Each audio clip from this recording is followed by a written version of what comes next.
What's up, guys? We're doing something different tonight. I'm going to be doing a mini rating climb, but just during this live stream.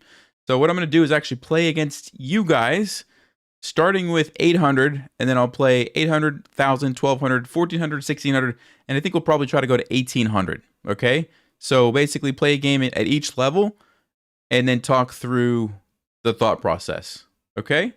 So, I'm going to give a moment for some people to join. But if you are rated 800 or pretty close to 800, I've opened up challenges. So you can challenge me on chess.com. And if you want to challenge me to a 10-minute rapid game, I will play against you. Okay, so I'm looking for somebody 800 for a 10-minute rapid game. And if you're interested in doing that, go ahead and send me a challenge on chess.com. Okay? What's going on, guys? And I've had a bit of a headache today, so if I have a little bit less energy than normal, I apologize, but I'm gonna do my best. Also, while we're waiting, I have a very big announcement. So I've been working on a brand new course called Breaking 1500 for months, and it's got all kinds of stuff. Starts at the beginning, works opening, middle game, tactics, strategy, positional strategy, end game stuff, how it all fits together. Put a lot of time into this, and it's going live in about a month, about 33 days. So there's a link in the description. I also pinned a comment if you want to get on the wait list so that you don't miss out on anything there. That's available. But yeah, it's coming, like I said, roughly a month. So I'm super excited about that. I just wanted to go ahead and let you guys know first about that. Okay, again, I'm looking for somebody rated 800. So if you're rated 800 and you want to play a game against me, now's the opportunity. Challenge me to a 10-minute game on chess.com, okay? And if multiple people challenge me, I'm basically just going to accept a random person who's right around 800, okay? So I'm just going to give it a few minutes for people to join. If nobody challenges me, then I'll just play a random person, I guess. But I'm going to try to let you guys challenge me, okay? So, 800 rated player is what I'm looking for here. 10-minute rapid game. And I don't believe I have any challenges yet.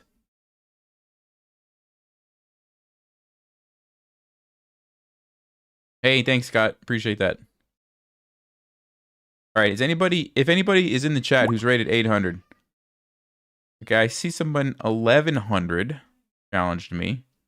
When we get to the next level, if you're still here, you can challenge me. I'm looking for 800. I'm going to start at 800, and then we'll jump up to 1,000. Okay, so if you're pretty close to 800, you could be like 7-something, 9-something. Go ahead and challenge me to a 10-minute game. Yeah, I'm looking for a rapid rating. 800 rapid rating. Go ahead and send me a challenge. And yeah, if you're pretty close, go ahead and challenge me. And the person who's closest. Usually when I do this, I get like tons of challenges. So I'm surprised that nobody's challenging me.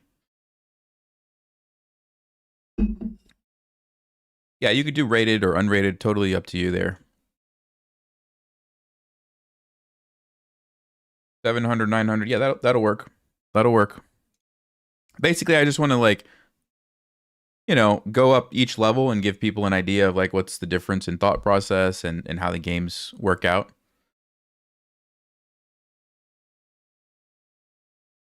So my handle on chess.com is Nelsie.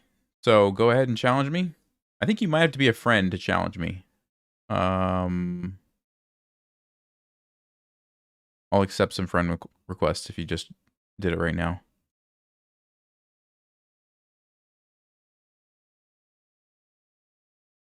Saying I'm not accepting challenges? I got a few. I got one from someone, so it should be working. Okay, there I got one. This person, Noxu, is rated 1,000. I'm looking for 800. Nobody rated 800, huh?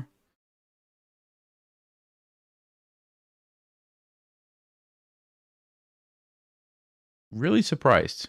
I'm really surprised by that. Let me do one thing.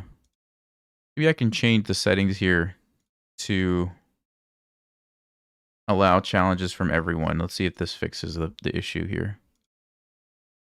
All right. Now I don't think you have to be a friend. So try again.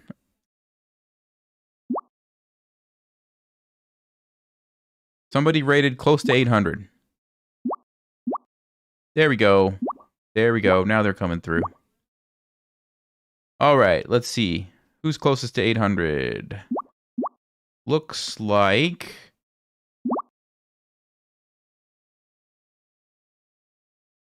this person. All right. Right hand shot. 817. That's pretty close. Good luck. And I'm going to play the Colle system. And we will... I think I might stick with the Colle system if I'm white in these games. So what I'm going to do is play knight f3. And...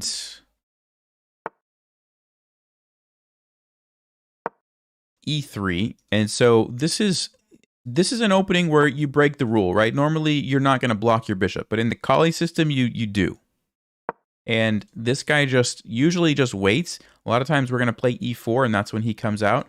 There's also, and I might actually try this game. There's a separate type of Colle system called the Zukertort. Okay, so this I wasn't expecting. How do I... one second. Now all this, let's see. All right, I'm going to have to update my settings again in a second because now they keep popping up. Okay, don't challenge me in the middle of a game. Wait till the game ends, and then we'll do the challenges. So this kind of messes up the Colle system. I'm going to take it with the queen just so I don't mess up my pawn structure. But what I was saying about the bishop here is we play e4. We let the bishop out this way. Or there is a version of the Colle system called the Zukertort where instead of playing c3, which is like the normal Colle system, you actually play b3 and you fee and kettle the bishop over here, which is an interesting way to approach it. Now I'm going to go ahead and castle, get my king out of the center. And I think we're just going to go with the normal version right now. I think that makes the most sense, just completing the pawn pyramid here and playing e4. And I don't even have to do that. I could just immediately go e4 because there's no pressure from c5. I think what I want to do is actually put the knight here first because I want to have the option to recapture here.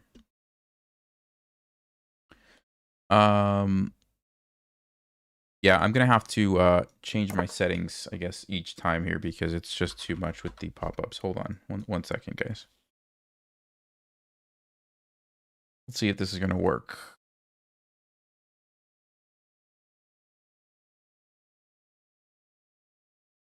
Okay, I disabled the challenges just for now. I'll put them back on after the game. Okay, so I want to play e4. This is the plan with the Colle. This is how you kind of free the bishop. I could also play c3 first, but since there's no pressure on it, I'm kind of like wondering if I even need to. It's kind of a good move just to play, so maybe I will. But I was thinking about e4 right away.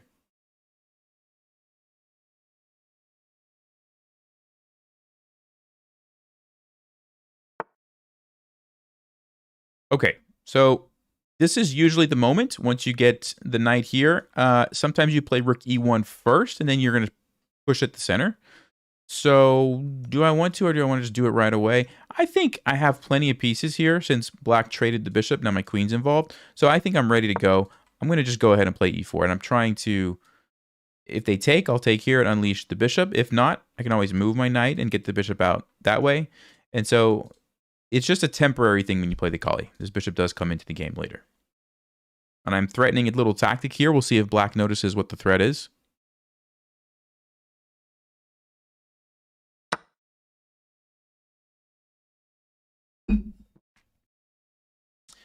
So what do you guys think? Should I take with the knight or the bishop? Well, I think the knight. You don't want to give up the bishop pair for no reason. And also when you're playing as white, especially in the Colle, this is one of the nice attacking pieces. And so I'd like to keep that bishop if possible. So we take with the knight. Obviously not with the queen. Don't want to lose the queen. Yeah, exactly. Exactly. You guys got it. So the fork, the tactic that I had before was a fork, which they did see. So they correctly avoided that by taking. Okay, so the problem with this move, well, what do you guys think the problem with this move is? The problem with this move is it blocks the queen, right? The queen was defending the knight, but now it's no longer defending the knight. And I have 2 pieces, so it's only defended 1 time. So that seems like a pretty straightforward move that I should just take that. And it also unleashes my bishop, which is now attacking here. And so I could grab the pawn. I could also start thinking about checkmates. Like queen h5 threatens checkmate, but black would have some pretty easy ways to deal with it. I could sack the bishop first, then go there. Don't really have my rook ready to go. If I had my rook on e1, I could probably slide up and try to do that, but probably don't need to sacrifice it. I think I'm just going to take the pawn. The only thing actually, you know what might be better than taking the pawn? Maybe I go here first, because then I attack the rook. That actually seems more powerful now that I look at it. So let's actually play bishop h6. And so there we go. That bishop that was stuck now comes into the action, and black's king is kind of in trouble here.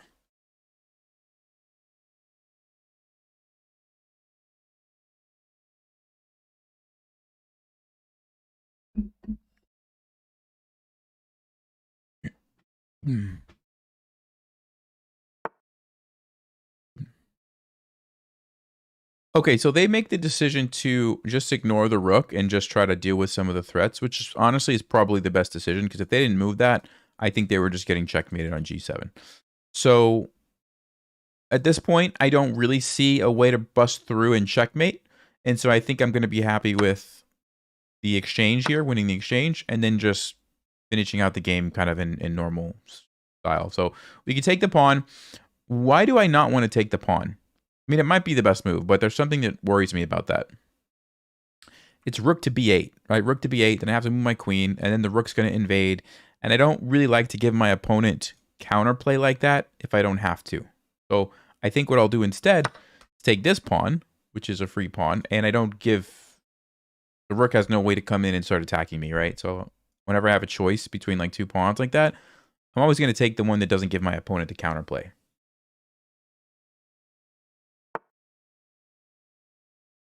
Okay, so what's the threat? The queen, it's defended. I think I'll just retreat. The question is, where do I want to retreat to? Honestly, don't have a lot of places. Can't go there. I can't go there. I can't go there. It looks like I have to go back to f3. So we can just do that relatively quickly.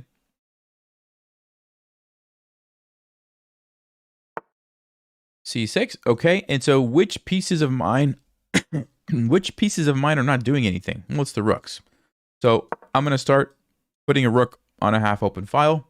And then this guy, let's just see what black does. Maybe we come to the center, or usually what I try to do is try to predict which files might open up in the future. A lot of times c5 and e5 is pretty common. So the d file, so I think that's a good place. Or maybe just creating a battery on the file that is already half open. Makes a lot of sense.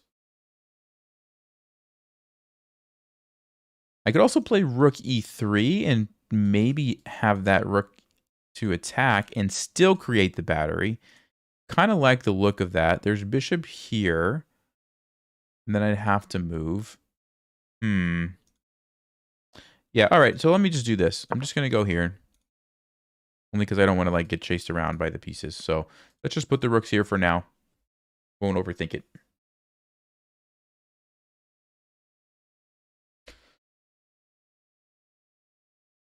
Yeah, trading the bishop for the knight is...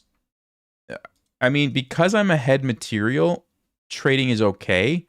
But generally speaking, I wouldn't want to give up my powerful bishop for that knight. I mean, look at this bishop. It's like slicing across the board in both directions. It's... If this knight ever moves, then there might be some checkmate stuff. Like, it just feels like this bishop is better than the knight. So usually I'm not going to make that trade.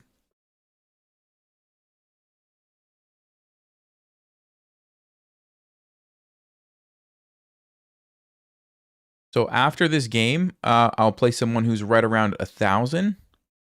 I'll have to open up the challenges again because I closed them. I turned them off just during this game because I kept getting pop-ups, but I'll turn it back on after the game ends. Okay, A6. So I have an idea here. Now that I have all my pieces kind of in a good setup, I want to start thinking about like, okay, how do I actually like make progress in the game? And I think I'm going to focus on attacking here. And the way I'm going to do it is by playing G3 and H4 and H5. Okay, so normally you'd be careful moving pawns in front of your castled king. But in this situation, there's a couple things. Number one, we've already traded off a lot of pieces. Black's not really set up to attack me. I'm putting them on the opposite, or on the same color as the bishop, which is important. Because if I put them on the opposite color, then I would create weaknesses. But what black doesn't have the light squared bishop. So, and then also it's really shutting down the knight. So the knight can't really do anything to me. So all those things combined, and the fact that my queen is here, the bishop can very easily fill in these weaknesses. I'm making the exception so that I can attack over here. Okay? So that's the idea.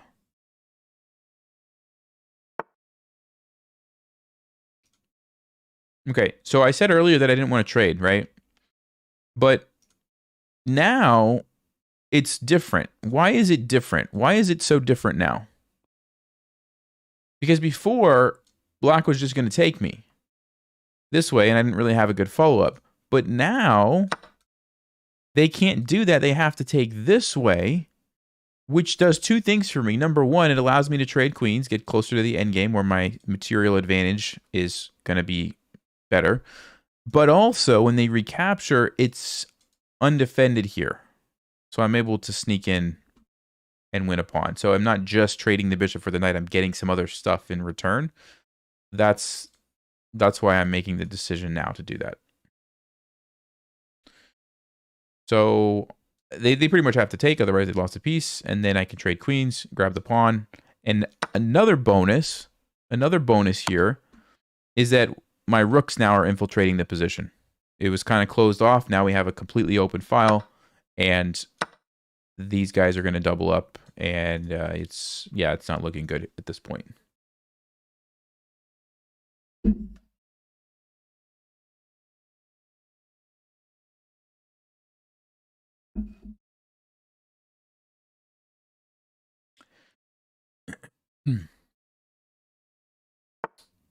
Okay, so we had a fork, and they do defend here, but the bishop's undefended. So we'll grab the bishop. We also get the bonus that the rook's on the 7th rank. Sorry, rook's on the 7th rank here, which is nice because the king is cut off. I could take the pawn, but what I'm going to do instead is actually just choose to activate my rook. A lot of times at the end of the game, activating the pieces is one of the best decisions you can make. And so I'm going to choose that instead of just grabbing the pawn. And what you'll notice is once I double up the rooks here on the 7th, I'm going to have my choice of like lots of pawns if I want to, right? Like I could just simply take this. And I think I will.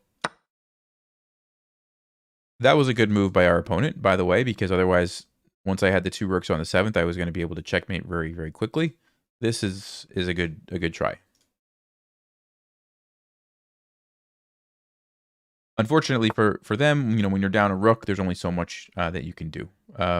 Okay, let's go for a little tactic here. D5, taking advantage of the pin. Whenever you see long-range pieces lined up on each other, that's kind of a sign. Could be a tactic, and so we just took advantage of that. I'm going to come back over here and then probably do like a ladder checkmate or something. You could try to escape here. And so what I'm going to do now is use my pawn to create what's called a mating net. So a mating net is when you sort of trap the king so the king can't escape. And then all you have to do is figure out how to checkmate. And so right now the king's trying to escape here. So I'm going to play h4 and it shuts in the king. Now it's important that I don't stalemate, right? Because the king can't move. So you have to watch out for stalemate. None of these pieces can move, but black has these pawns. So I'm not really worried because the pawn's here. Okay? And now I can simply sneak in here for the checkmate. Okay, so we have a mating net. Now we just have to deliver check, and this is the easiest way. So a good game to right-hand shot. Appreciate you playing against me. Thanks for volunteering. And honestly, they played pretty well. A couple of little mistakes here and there, but not a bad game. So good game. And if you're rated 1,000, go ahead and get ready to challenge me. I'm going to open it up to challenges here in just a second. And if you're not exactly 1,000, that's okay, even if you're close. And I'll just pick somebody at random to play against, okay? So let me just update my settings here to allow challenges. And there we go. All right, let's see. 10-minute games. Man, it's so fast. I'm just going to click on one. It just like change before I can even read them. All right. 1,000, 1,000, 1,000, 1,000. Oh, no, I want this one. I want this one. Where'd it go? Where'd it go? Okay. Miskin, 1,005. Let me change my settings again. Sorry, guys. All right. Good luck. And as black, what am I going to play here? Let's just play... I don't know, we'll just play E5. I'm just trying to think of like a interesting opening, but nothing's coming to my mind. So we'll just play some normal stuff. Just defend the pawn. Okay, Scotch game. So pretty much have to take this. There's not a whole lot of options there. And then pretty much, you don't have to play Bishop C5, but this is like, in my opinion, the best way to play against the Scotch. Just attack the knight. And Bishop C4. Okay. Doesn't look like that deals with the threat. So the only thing I'm wondering is like, is there some sort of crazy tactic or trick? But I don't think so. I don't think so because I have time to deal with it. Even if they sacrifice, I take, the queen comes out. There's not really any other pieces. I guess if I took with the knight, there could be this tactic, okay, where I get forked. But if I take with the bishop, then everything's defended. And I don't see what white's going to do. So, looks like a free piece to me. I'm going to go ahead and take it. Of course, you want to pay attention. But I'm just not seeing it. I'm going to grab the piece.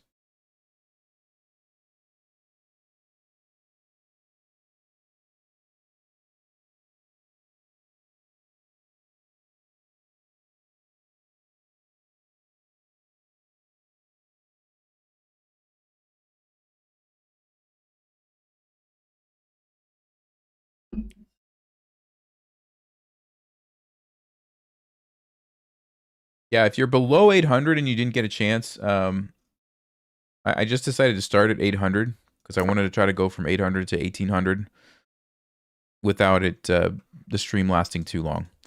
Okay, so white just castles. So we're up a piece. We do have to be a little careful because white's castled, ready to bring the rook over, or this is a potential threat. So I want to play knight f6. I'm just not sure what happens after e5.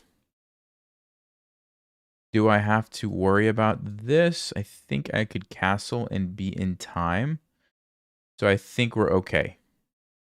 Could also play d6, but let's go ahead and play knight f6. Really the only issue is like e5, but I think I could just take it. And here I have time to castle. Knight f6 is always a good move to play because it stops the queen from coming to h5. It blocks the queen from coming to f3. Puts pressure on the center. It's easy to play d5 now. It's just like one of those moves you really want to play pretty early if you can.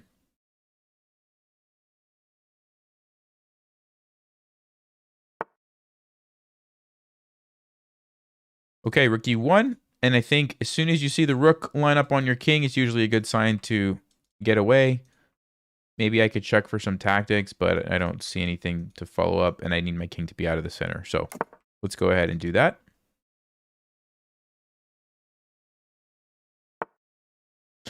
Okay, so what's the threat? Obviously, it's a pin. Don't want to move my knight.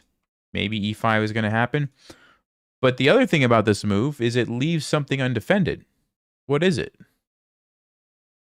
Well, it's the pawn right here. So I'm probably going to do that, get a rook. I mean, yes, I have to be a little careful, but I don't see an immediate threat. So I'm going to go ahead and take the take the material. Because e5, I can always just take it if I need to, right? So I'm not really worried about that.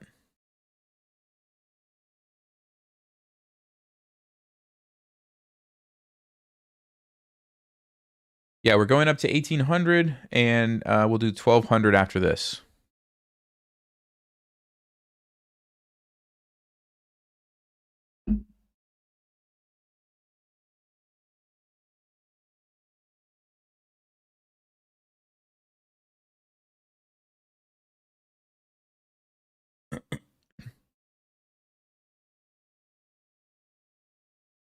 Man, I'm really sorry to hear that about your fiance. Wow. Yeah, I'm past being at an increased risk for clots. Thanks for asking. There's something called proteolytic enzymes, and if you take them on an empty stomach, they actually go into the bloodstream and basically like clean out the blood vessels and stuff. So it cleans out clots and things like that. So I found out about that and started taking those. And yeah, I've been much better since then. So okay, so we could take both ways. I think I'm going to take with the queen, and the reason is right now I have the rook trapped, right? The rook is trapped here. If I take with the bishop, it gives white the option to block that off, and the rook survives. But if I take with the queen, the bishop stays there. You can't block it off, and I'm still trapping the rook, right? And there's not really a problem with my queen being here. White has no threats to it, so e5 doesn't really do anything. I could just take it. And so, yeah, basically I didn't want to let the rook escape, so now we can take the rook. Okay, should I trade queens in this situation? Yes or no?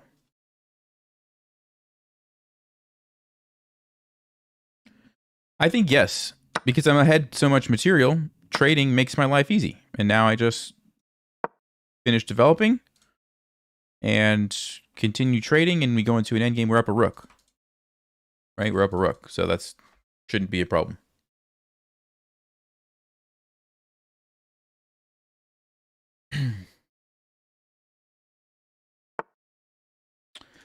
Okay, let's go bishop e6. Finishes my development. Also offers a trade, which we've already talked about is a good thing for me. And okay, attacking here, I will go ahead and make the trade. And then I'll deal with this threat. And I think the easiest and simplest thing to do, a lot of times when a rook is attacking a pawn, I like to just move it forward because it just totally shuts down the rook, right? Now, if there's other pieces on the board, maybe these light squares would be a problem, but in this case, there's nothing else. It's just the knight and the rook, so it's totally fine, right?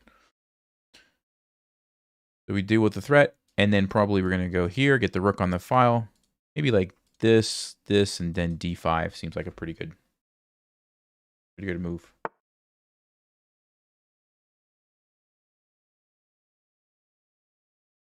Okay, let's see. Yeah, let me actually just start with this one right away, since that's sort of already defended. I think I'm going to just try to play d5 here. Okay, so that's a good move by our opponent. Let's go ahead and just take this time to get the other rook where I think it should be. And then, yeah, activating the king. That's a good decision. Probably something that I might do here as well. Maybe we move our king over. d5, if the rook takes, we trade. If the pawn takes, I'm losing a pawn, at least temporarily.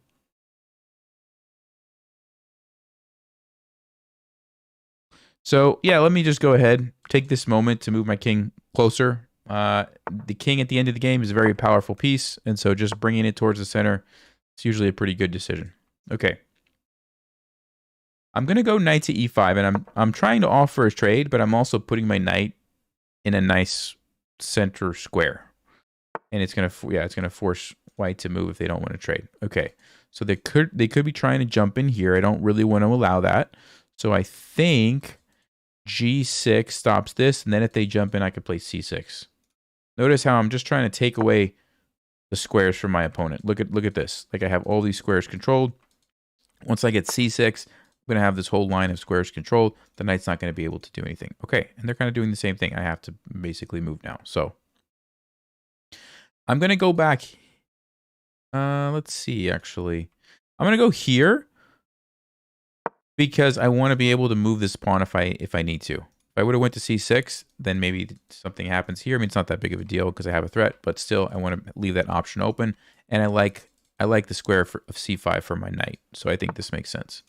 Okay, they didn't notice this, so let's go ahead and grab the free pawn.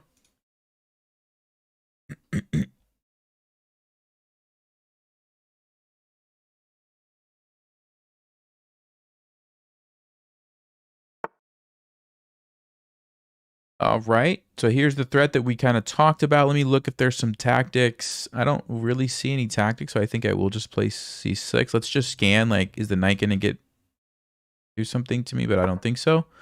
So c6. This is a good pattern, by the way. You can't be put in check when your king's like this from a knight. So that's a good one to remember. It takes 3 moves for a check. 1, 2, 3. Or like 1, 2, 3. Takes a lot of moves. Okay, so here's the threat. Knight can't go there, can't go there, can't go there, can't go there. You could go here, can't go there. Okay, so I don't really care about that. I could actually go here. Oh, you know what? I could go here and trap the knight. Let's go knight c5. Nope, nope, nope, nope, nope, nope. So the knight's trapped, which means next move I can play rook here and take the knight. Of course, I could have done other stuff like just taking some pawns, but start with the big pieces and work your way down. Like, do I have any forks? No, I don't think so. Do I have a way to take this? No. Okay, what about this? Oh, I could trap it. That's basically how you do it. All right, here we go. Trapped. And yeah, I think white's in trouble at this point.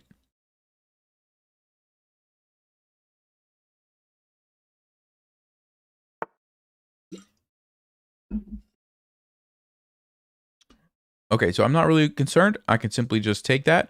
So let's go ahead and grab the knight.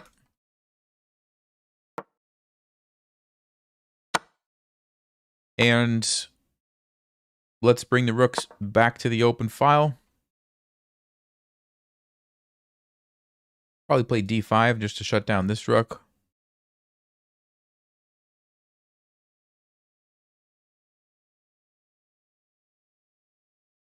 So after this game, we'll play somebody right around 1200.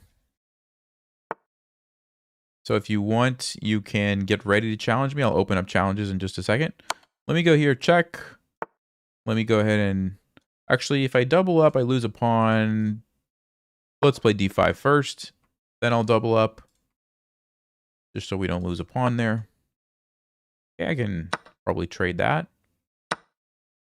And attack it, or don't. Let's just go ahead. Batteries are super powerful, so I'm just going to focus here and start invading with the rooks. Might be able to set up some sort of a mating net here with the rooks and that knight as well. Okay, so we'll see what white's going to do.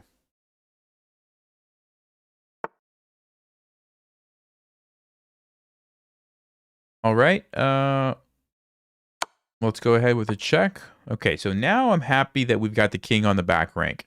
So I'll grab a pawn, but really I'm more interested in like getting both rooks here. And then there's going to be some sort of a checkmate, almost guaranteed.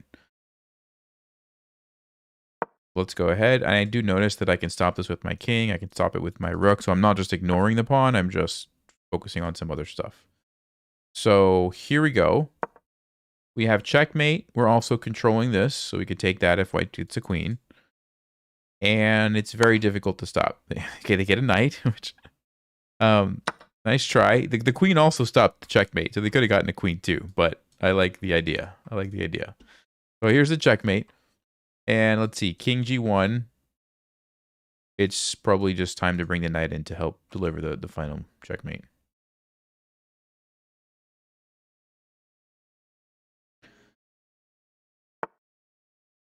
Okay, so they don't see that, and we will come in for the checkmate. So good game, Mistkin. Kind of got away from you at the opening there with the blunder right on move, like what was it, 3 or 4. Okay, so I'm gonna play someone rated 1200 now. So give me just a second. I'm going to turn on my challenges. If you're right around 1200, you can challenge me. Okay? So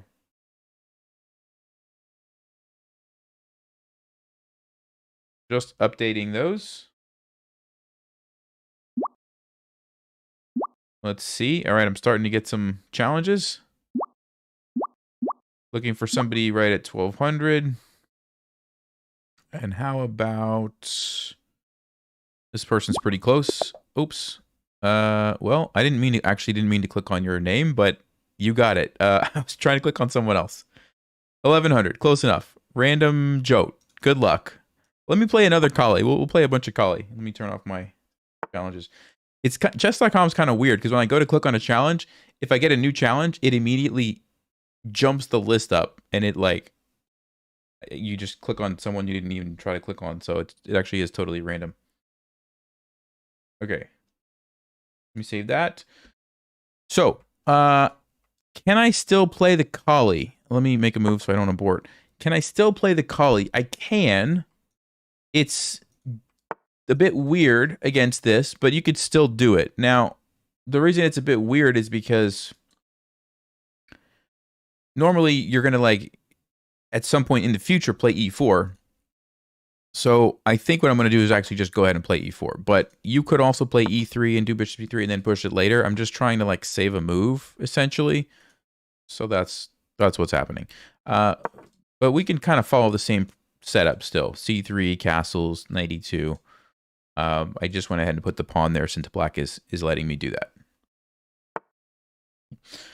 Okay, so let's, think about this. There's an attack here on d4. So I think what I'm going to do is play c3 just to make sure it's nice and defended.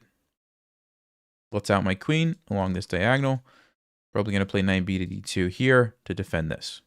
Typical Colle setup.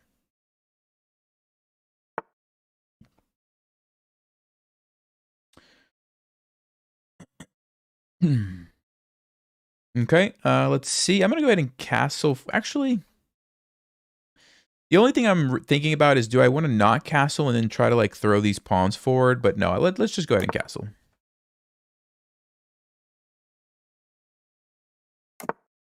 Okay, and knight b to d2.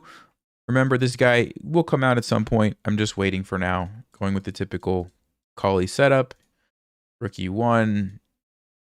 I could play h3 to force black to do something here. Either go back or... Okay, so let's evaluate. Can we win a pawn? No, because it's pinned. Can we push and gain some space? Yes, we can. What if I play a move like queen b3? Because queen b3 puts the pressure here, threatens to actually take here, and then I can win a pawn. So I kind of like the look of that. So let's see. That looks pretty good. Queen to b3. Okay, so we have the double attack here. We'll see what black is going to do about that.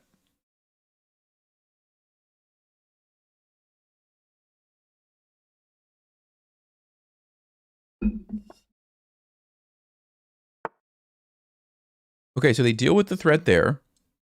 But it looks like now I can take, win a pawn, also defends the bishop at the same time. Now, the question is there a tactic with the bishop? I don't think so, because if they take here, then I can actually snag this. Hey, Mighty Mouse, thank you. Appreciate that.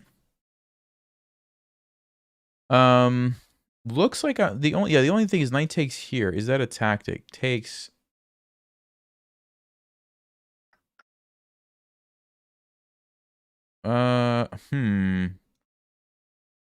Takes. 94. What exactly is happening? I'm not totally sure, because it does unleash the bishop here. Ah, you know what? I have bishop e4. Okay, bishop e4 hits the rook, so I'm safe. There's no tactic. All right. I just wanted to make sure there wasn't a tactic before I did it, but now I see a solution, so we're good. We're good to go. Yeah, Mighty Mouse, what's your rating? All right, let's grab the pawn. We already kind of analyzed this, so we should be good here.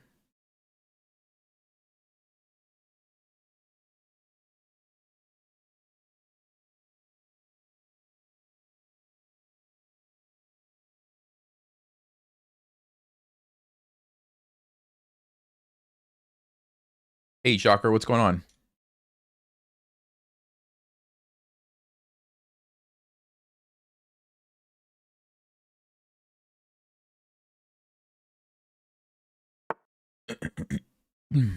Okay, so bishop goes back, threatens the queen. So I could drop the queen back, or I could play a move like bishop c4. Now, what I like about bishop c4 is it's really putting the pressure on these light squares. So I think I might do that. Let's see what happens if they take. I could just recapture with one of these. That looks pretty good. Let's go bishop c4.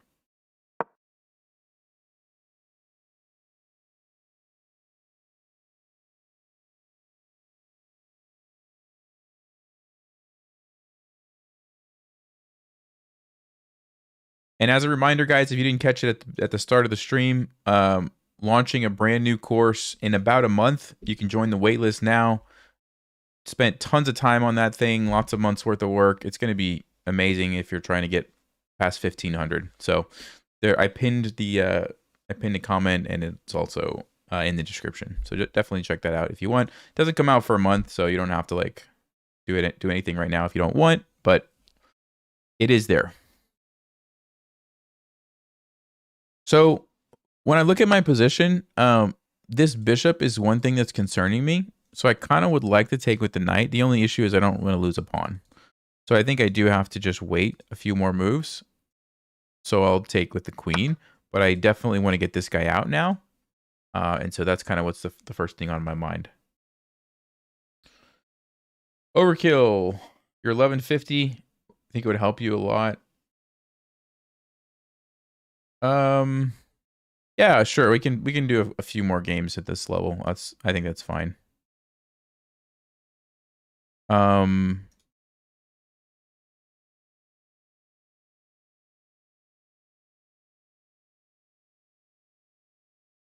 What is your name on chess.com? Just tell me so I can look for the challenge after this game. I'll play you after this one.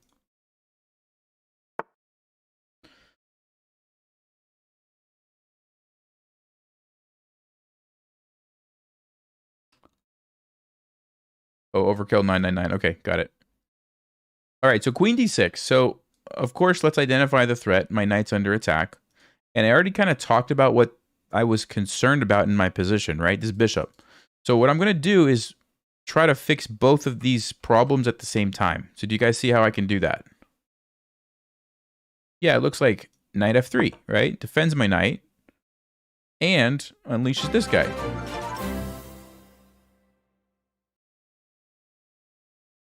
Hey, Scott. Appreciate that. You're excited for the middle game guide? Nice. Scooter der 1403. Okay, perfect. Yeah, I'll play you at the 1400 level. So we solved two problems here. We let the bishop out. We defend the knight. And now it's a question most likely of where do we want this bishop to go? Bishop f4 looks pretty good because it lines up on the queen. Bishop e3, bishop g5. All of these squares look pretty nice. I think I'm leaning towards bishop f4. And then once the rooks are involved, we can come here. Yeah, so bishop f4. I mean, I could take right away, but why? Why would I take when I can develop a piece, right? Develop a piece, defend, line up on the queen. If they take, I could just take here or here. It looks pretty good. Let's check any tactics, anything that I'm missing. You know, one thing that you might notice is the bishop's undefended, so we have to be a little bit careful. But there's an idea here of knight takes g6, which defends the bishop and attacks a bunch of stuff at the same time.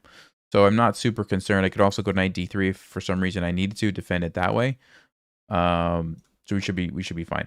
Rook d1 looks like a very nice move because it happens with tempo. I want to play rook d1 anyway. If I can do it and attack the queen, that seems like a great plan.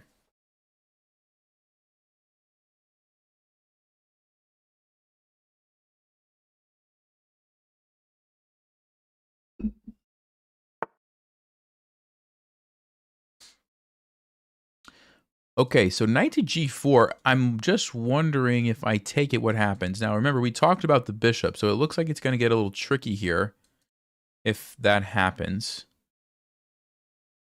So, yeah, it seems like this is just a trade, and that's probably a decent trade for black. So I think instead what I'm going to do is go, oh, you know what? Knight G6, queen takes. Just notice that. Very, very tricky. So we have to be careful here. Interesting move. And there's 1, 2, 3, 4 pieces attacking the knight. Okay. 4 pieces attacking the knight. We could go, you know what we could do? We could play knight to d3 because it's defended and then it attacks the queen.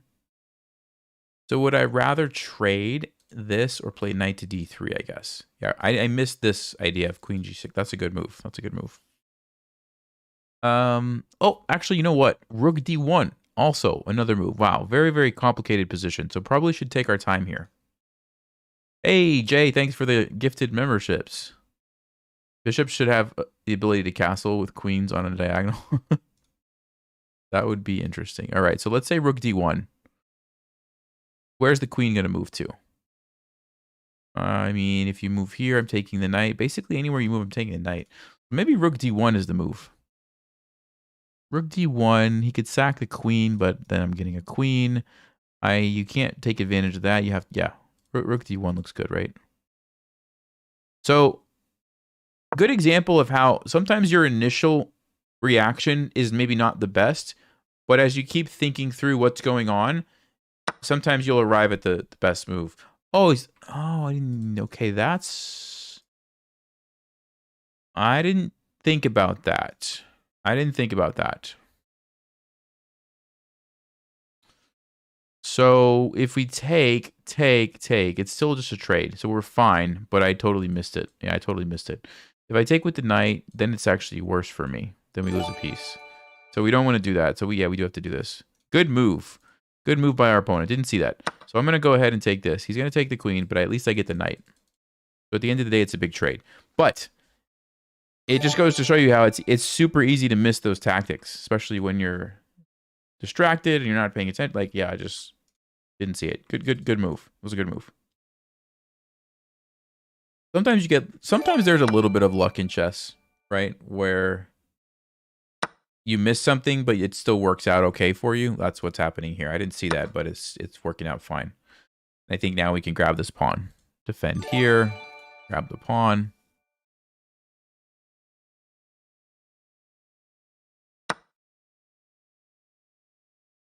So somehow we still ended up a pawn after all of that. Question is, can we hold on to it? So this is the threat. I think we just go back. Put the bishop on a safe square. Could also go here and play e5. That's not a terrible idea. Then you get the bishop in front of the pawn. Actually, I like that. The more that I look at it, I like that. Let me go bishop here. And I'm going to put my pawn here to try to shut down what black is doing.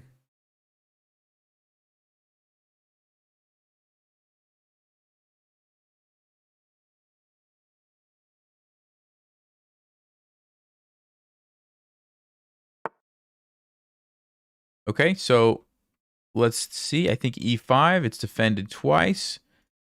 It's attacked twice. That's fine. Kind of locks in every... Yeah, let's do it.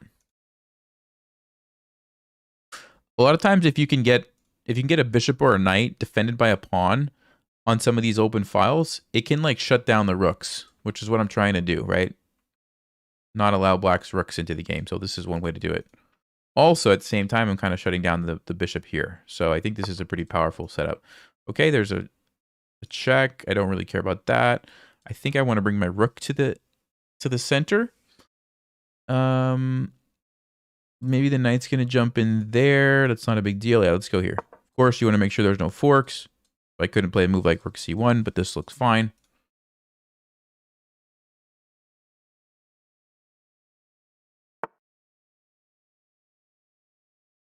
Okay, so we got to move our rook. Question is where?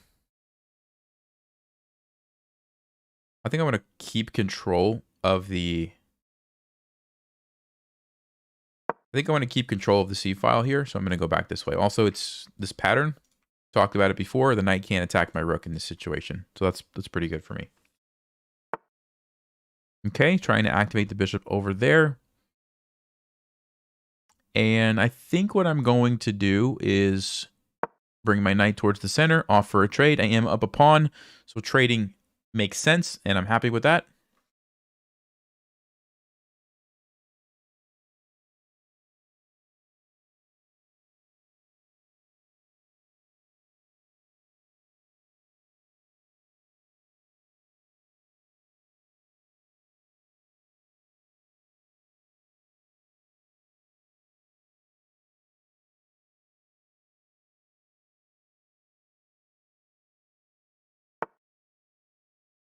Okay, and yeah, trading I'm happy with. I want to simplify the game and go into the end game where I'm up the pawn.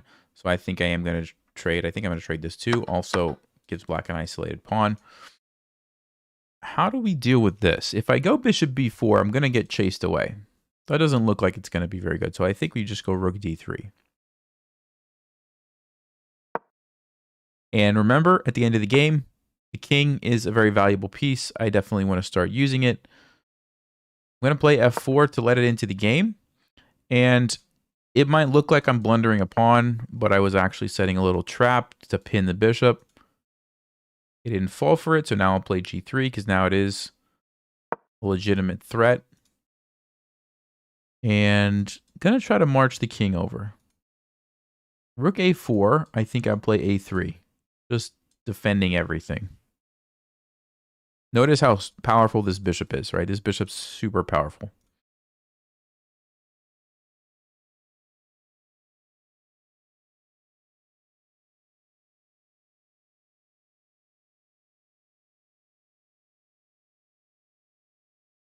Also, rook here looks like a very nice threat. Okay, interesting. So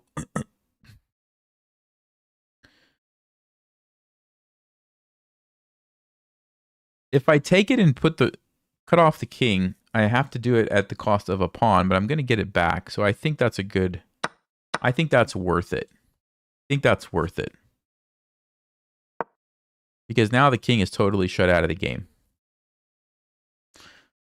Now, black can kind of do the same thing to me. So we actually have this really interesting situation. This is probably a good move for black. And yeah, the question is, can I make use of the extra pawn that I have? So I'm going to go here first to take the pressure off the pawn. And let me see if I can start advancing these.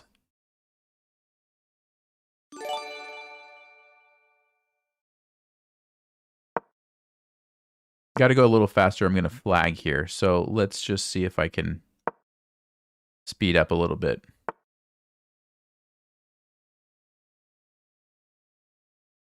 Yeah, I think we have to trade these pawns.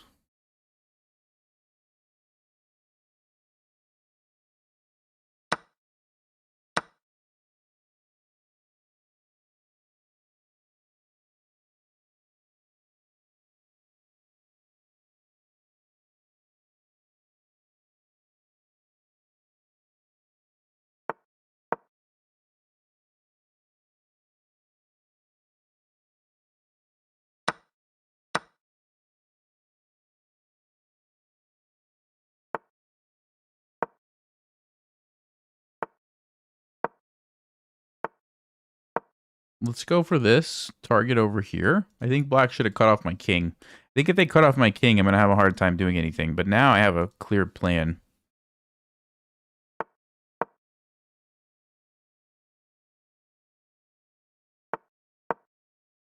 I'm going to try to force the king away from this guy too, now that I have everything defended.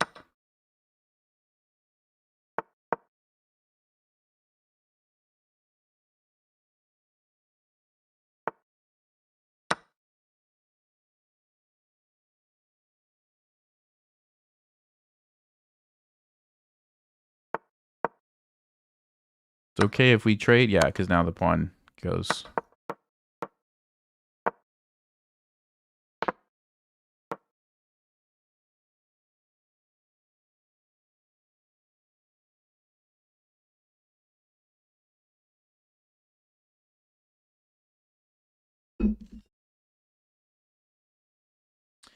Yeah, great game. They played very well at the end here.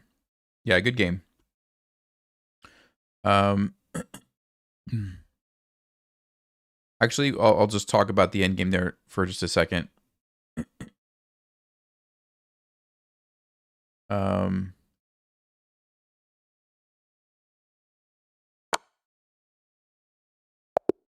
All right, so I think let me see the game review. That was a pretty well played game. I just want to see this really quickly before I play Overkill here.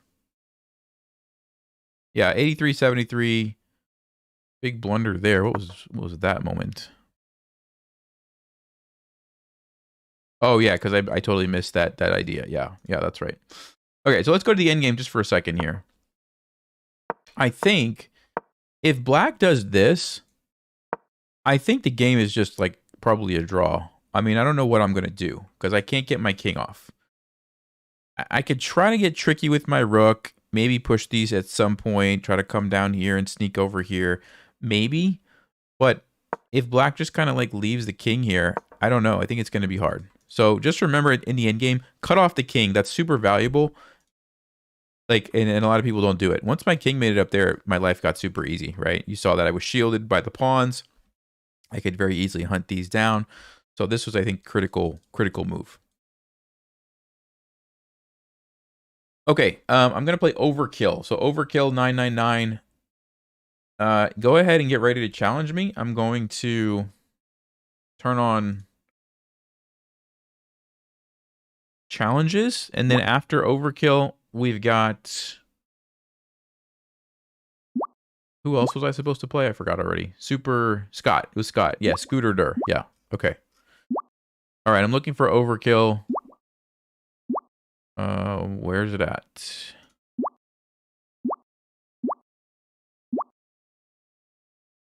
Wow. Is Overkill 999 still here? There it is. Oh, well, I saw it for a second. Where did it go? Hold up. Is there a different way to see my challenges? Let me just see one thing, guys. Ah, okay. This way. If I do it over here, I can see them better. All right, this is better. Let's see. Overkill. Where did it go? Didn't you challenge me? I just saw it. Now I don't see it. Overkill 999.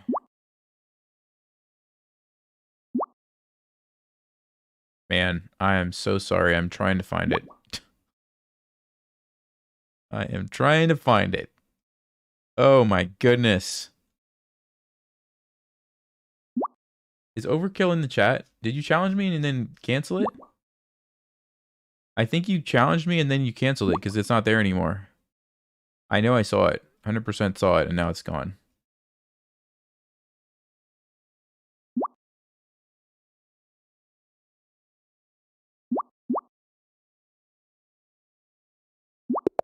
Got it. Got it. It's like moving all around. I have to like click really fast to make sure I get it. Okay, let's go D4. All right, I'm gonna turn off the challenges. Man, what a mess. Okay. All right, so knight f6. What do I want to play against knight f6? We'll just keep going with the same kind of setup. We're having good success, so we'll just keep going with it. Bishop d3. And you know what I'll do this time? I'll show you what the Zukertort setup looks like. When you play the Colle Zukertort, instead of going c3, you go b3 and you put the bishop here. So it's like a different way to get this bishop into the game. And yeah, it's like a subtle thing, but it actually totally changes the dynamic in a lot of cases. So I'll show you what this looks like. I don't know like tons of theory about this, but it just seems pretty intuitive, right? Like you just put the bishop there, you develop your pieces, and you basically do the same stuff as before. You play e4 at some point. So I'm going to play h3 just to force the issue here and probably develop my queen. Okay? Because I'm really black. Usually he's going to trade this if they come here. They don't have to. I mean, they could go back, but... Ooh, okay. So this is the risk. If you fianchetto and you try to put this bishop here, it ends up getting trapped, right? So you can't really do that. You have to Basically, when you play bishop g4, you have to be committed to either trading or just coming back here for some reason. So now I'm going to trap it. And it's even better for me because I haven't castled. I'm not weakening my king. Now I can still go this way with my king, right? So overkill, I think maybe you played a little too quickly there. I don't know if it was the nerves or what, but I think if you just slow down a little bit and think through the options, you know, you could avoid that.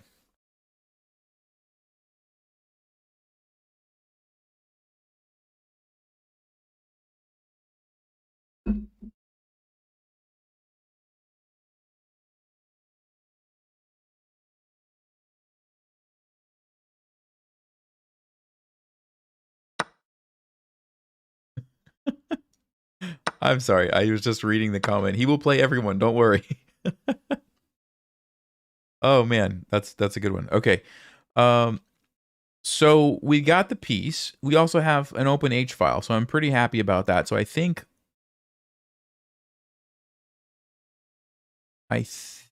you know what I'm actually thinking about doing? So there's this idea of there's a knight, there's a pawn, knight to g5 check.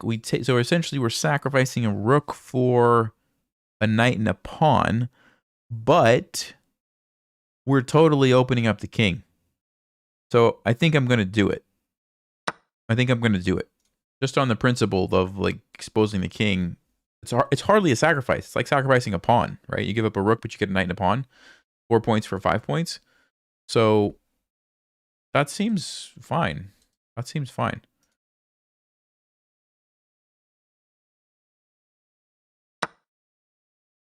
Okay, so yeah, knight g5 check unleashes my queen. And now we take the knight. And black has to figure out how to stop this, right? I have 2 moves going for checkmate. And that's a very difficult thing to stop, actually. Very difficult.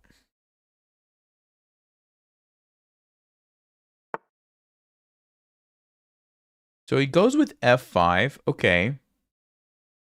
So, I mean, immediately I'm looking at this move. Check. Unfortunately, I don't think it works because d5 would come with a tempo, right? So I think we just go queen here and threaten this.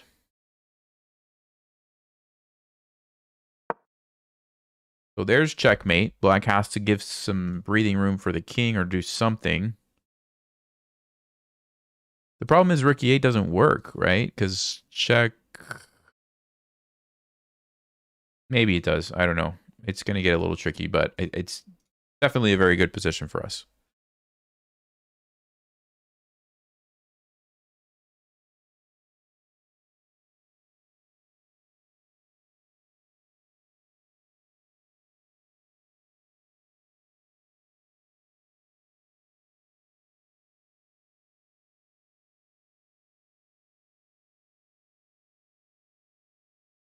So the bishop trap was especially bad for black because not only did they lose a piece, but it opened the H file, which allowed all these shenanigans. So yeah, big takeaway for Overkill 999 here is that when you bring the bishop there, you got to be really, especially if you're playing these King's Indian type setups, you got to be really careful you don't get it trapped. So just go into it with the mindset of like, it's okay if I trade it there. That's totally fine.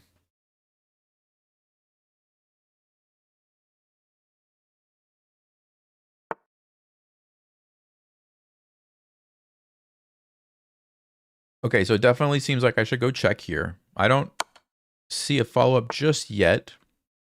Maybe queen takes g6, actually. We have a fork. We take. The king is going to escape. I don't want the king to escape, so I think this is the way to do it. I think this is the way to do it. Now, he could still go king g8. Could still go king g8. Okay, but then we have knight e6 checkmate here. Yeah, I think that's it. I think that's it.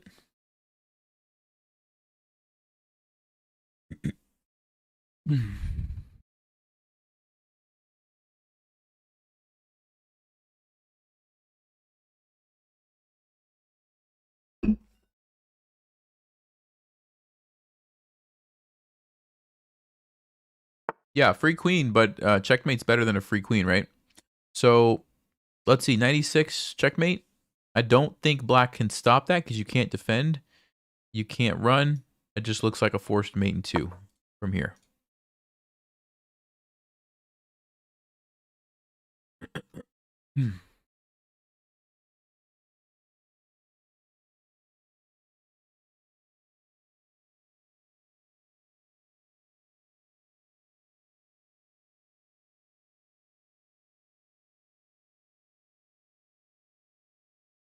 So I think next we have Scott. I think Scott is next in line, 1400. So I'll be looking for his challenge.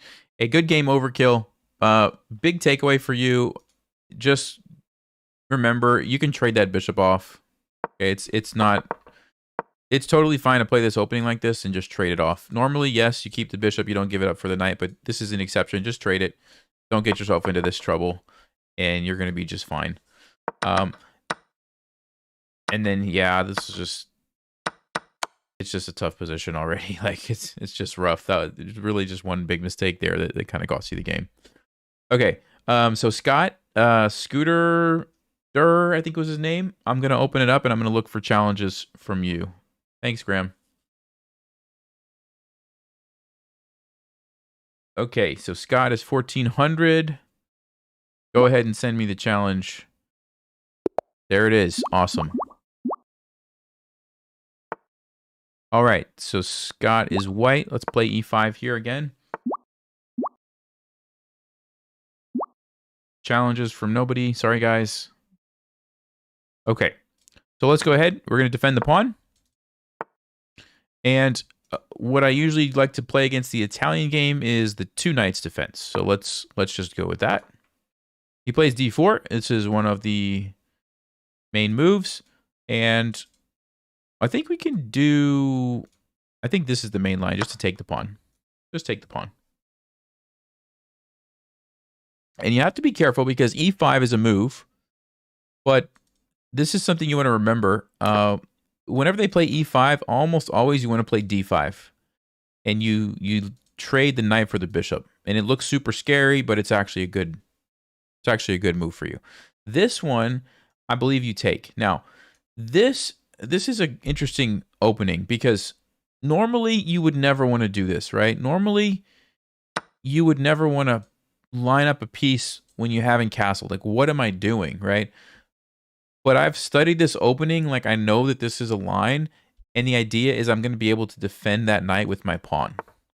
I'm going to be able to defend it with my pawn. So this is why you play this. Now, there is a tactic here. We'll see how well Scott knows his theory here, but he could take this and then jump the knight to c3. That's one of the main lines. So yeah, it's kind of important, like if you're going to play openings like this, that you at least study a little bit of the theory, because otherwise you can really get into some trouble if you don't know what you're doing.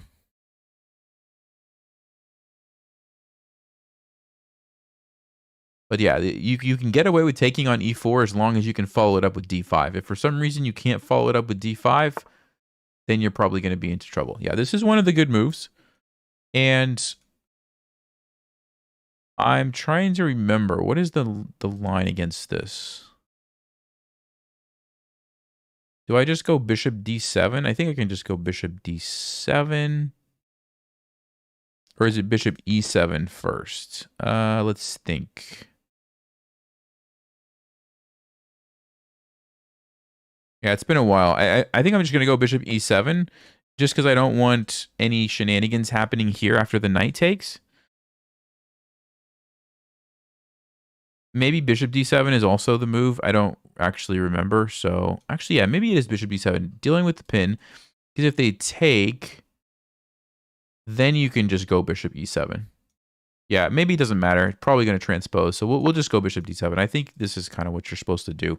Basically, just deal with the pins, and then you get ready to get the king out of the center.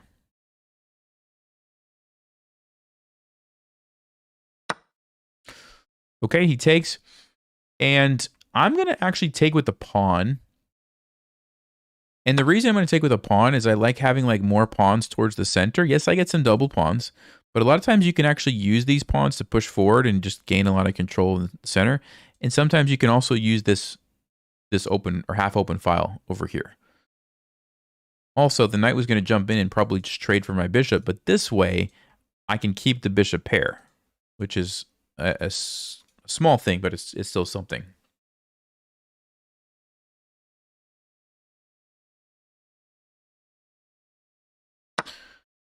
Okay, takes with the queen. Interesting. So I'm kind of out of my theory here. Definitely looks like it's about to get wild if I play bishop c5. Because bishop c5, we've got the queen coming in here. I've got a fork, but I'm going to lose a rook. I could try to think about queen f6.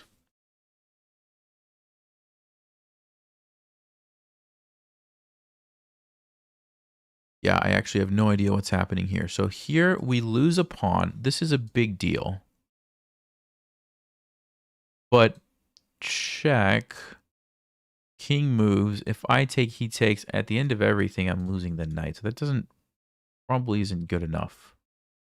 I could play bishop e7 and then bishop f6. Queen moves somewhere. And then maybe we use this to attack. It's a wild position. I don't know if I want to do that or not. Let me see if I have any other options. Maybe bishop e6.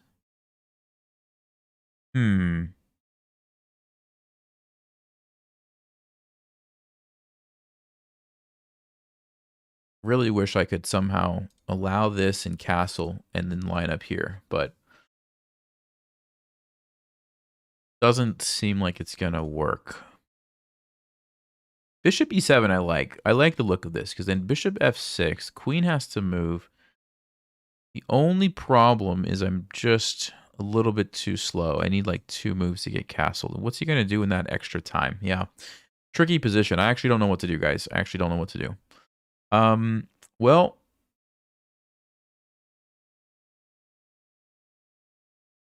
sometimes you have to just make a decision in these types of situations. So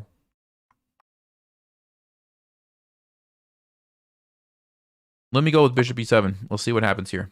I don't know if this is the right decision or not. But I do like bishop f6 as a follow-up, because it saves my rook. Also gains a tempo, puts the bishop on a super aggressive diagonal. And if I can get castled over here, I think we're going to have some really nice attacking opportunities along the g file. So that's the plan. That's the plan.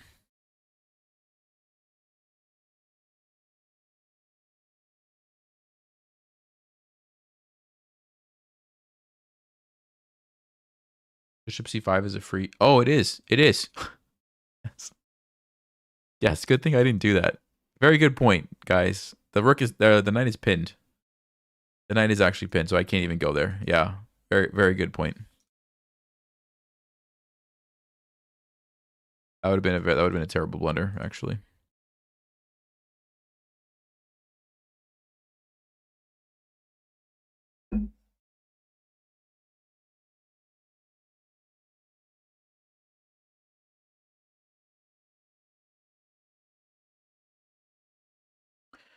So I think Scott's playing pretty well so far.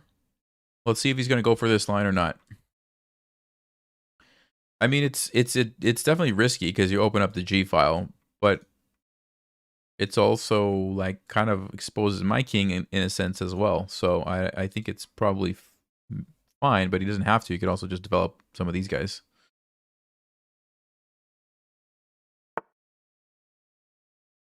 Okay, so he decides to not go for it.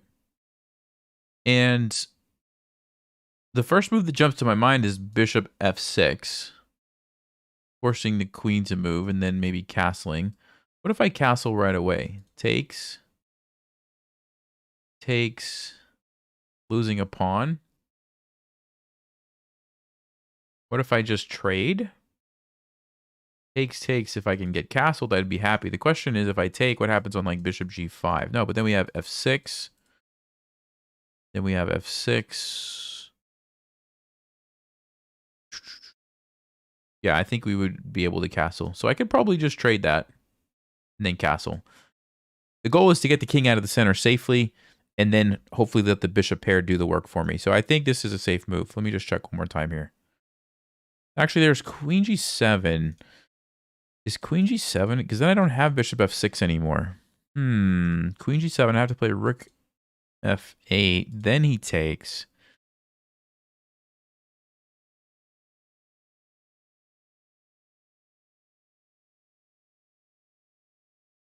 Yeah, maybe I don't actually want to allow that. So we could play bishop f6 first. What's the queen going to do? Let's say queen e3, castles, takes, rook here. Ooh, it's getting tricky. These are the types of positions I don't like to calculate when I have a headache. I'm going to castle. I'm going to castle just on the principle that if I don't do this now, I think I'm going to get into big trouble. We can check after the game and see if that's accurate or not, but I just feel like I'm going to get into really big trouble. I'd rather maybe lose a pawn and at least have an open position for my bishops to, like, you know, be effective. So that's what I'm thinking. Okay, so yeah, here we just take. And I'm counting on the fact that the open position is going to be good for these bishops. So the question now is, how do we do that? I think bishop f6 is a good starting point. Puts the pressure here.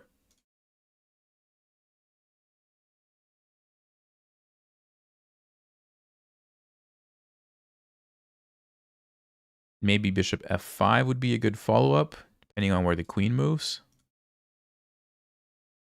Rook e8. Rook b8. Bishop f5, bishop e6. There's so many moves. So many moves you can play here.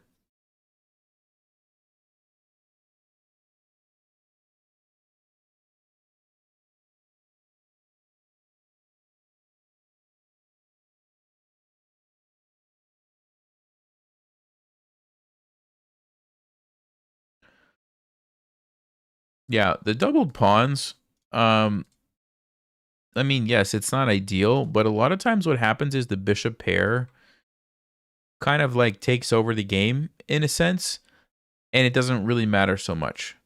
So it'll be interesting to see if we see that this game, but I have a feeling that, okay, that's a good move because it stops bishop f5.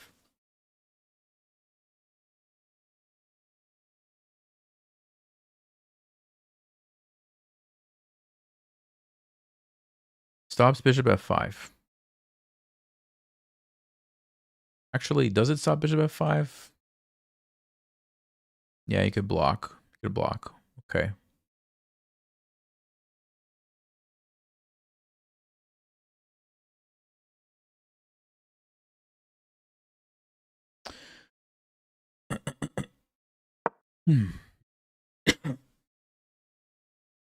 So I'm going to go here, maybe try to relocate to d5. There's a tactic there, so you can't really take the pawn. But the bishops are doing a pretty nice job now, right, of controlling a lot of the board.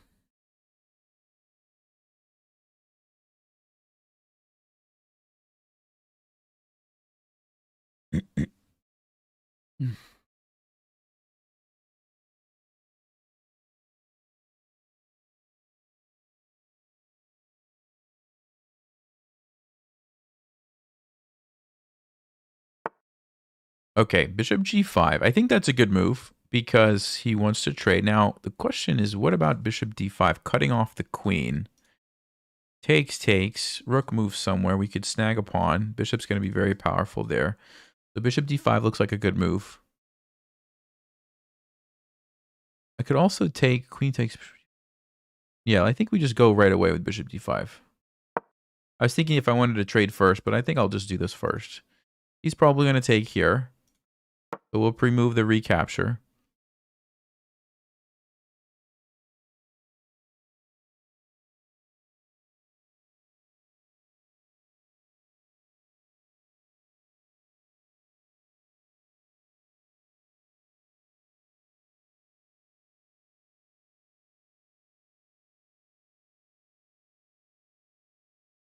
I think he has to take there because otherwise you just lose the piece.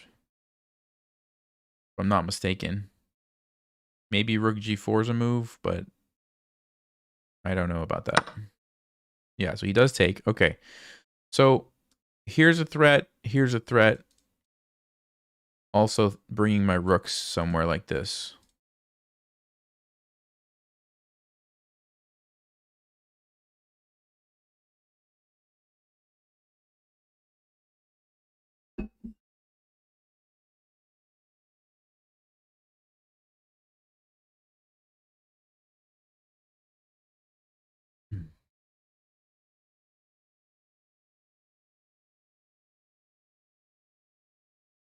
It's a tricky position for white to figure out where the rook should go to.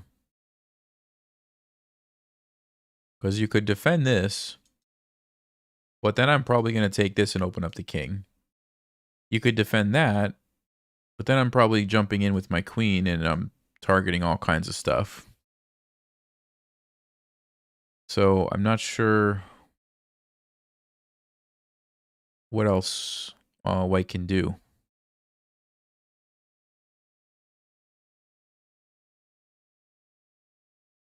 And you can see how like the active pieces is kind of playing a bigger role than the pawns at the moment. All right, so I think I'm going to go for this and open up the king.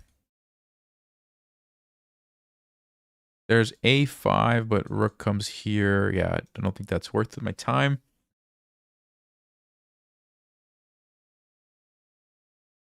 Normally, I'm not giving up my bishop for a knight, but in this particular case, I'm getting something pretty significant in return, right? I'm getting this weak king. So that seems like a good trade-off. Now, it's still a tricky position, but it seems like it's probably better for me, right? It's just a question of, can we get the rooks involved?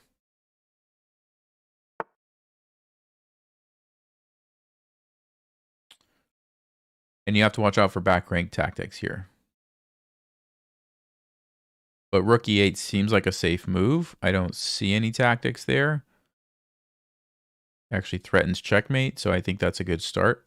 Let's go rook to e8.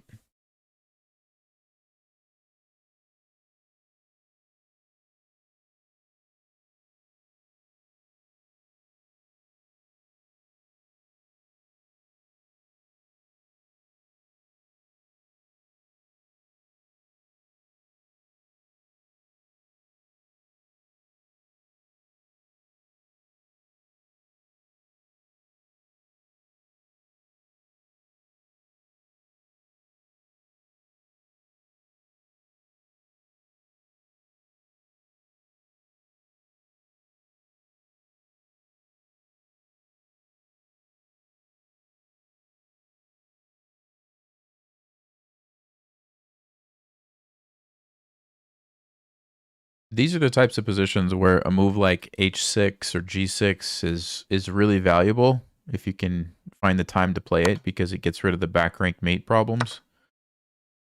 So here's our threat.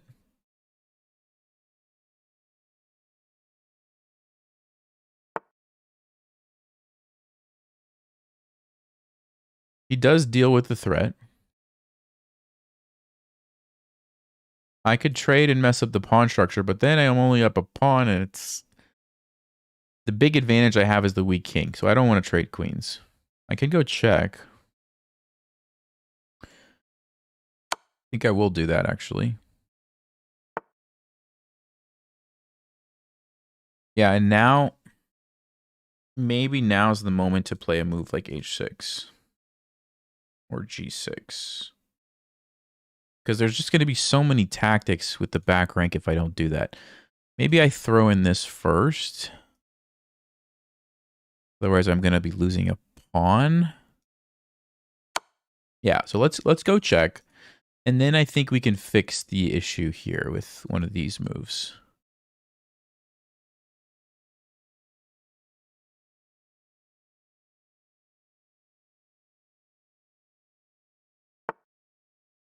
Ooh, okay. So you always have to be scanning for like checks and just stuff, and in case you get lucky and there's a blunder like this.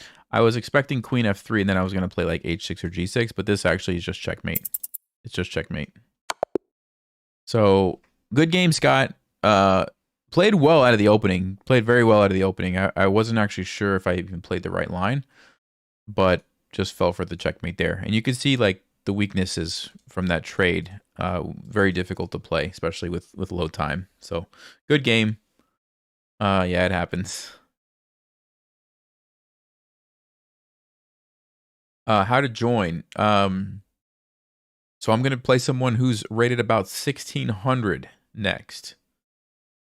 So if you're rated 1600, I'm gonna open up challenges in just a second. You can send me a challenge, and I'll just randomly pick one.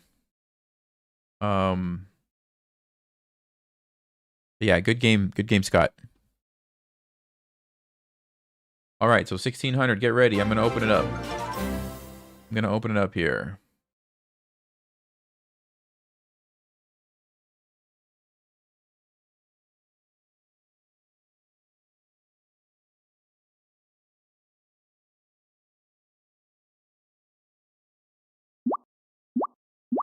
All right, somebody who's about 1600. Let's see what we have. Let me see.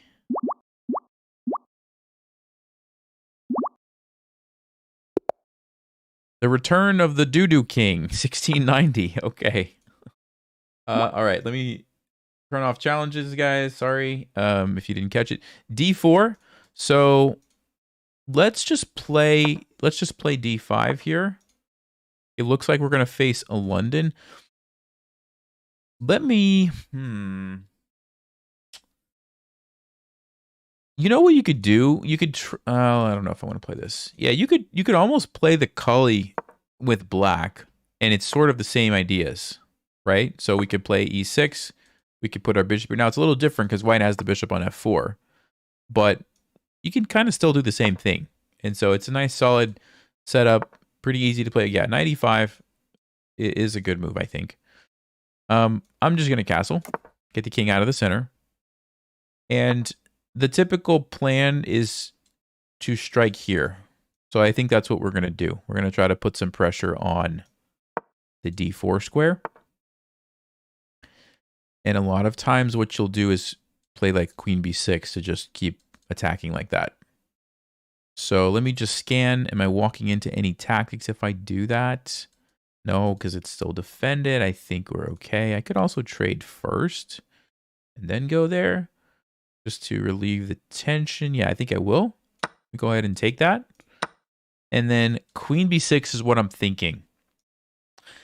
There's also queen a5 to pin the knight, which I don't know how valuable that is. That could be valuable. Because I think here he's going to play like knight b3. That's what I'm thinking.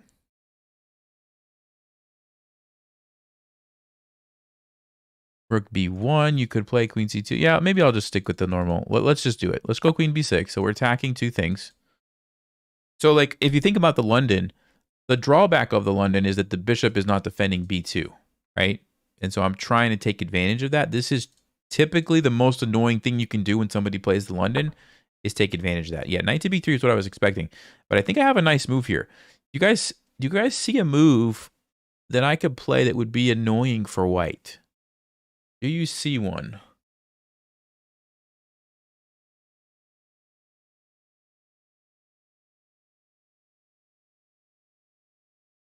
I think it's this move. I think this move is pretty annoying. Because you don't really want to bring your bishop back. You just developed it to f4.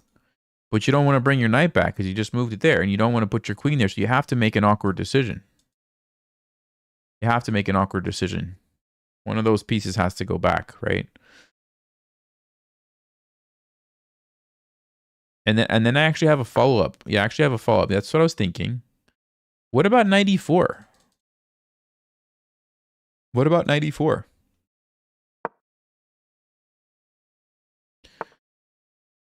Notice he's just having to go back and defend all this stuff. So I think, I mean, if I want, I can get rid of that bishop and get rid of that annoying bishop. I think I will. Now, I don't think I can win a pawn just yet, but almost. Almost.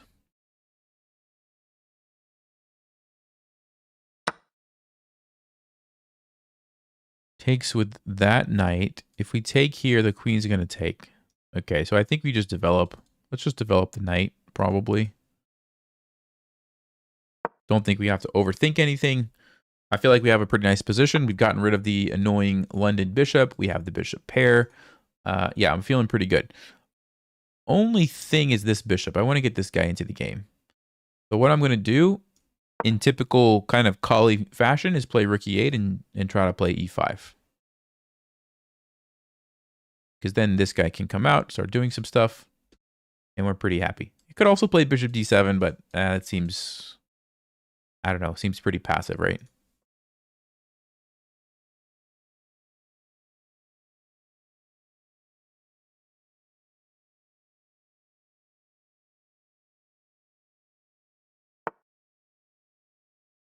So you see the Breaking 1500 course is coming up, but you're only 900. Should you take another course first? No, Ted. So it's like, it's made in such a way that anybody below 1500 can take it.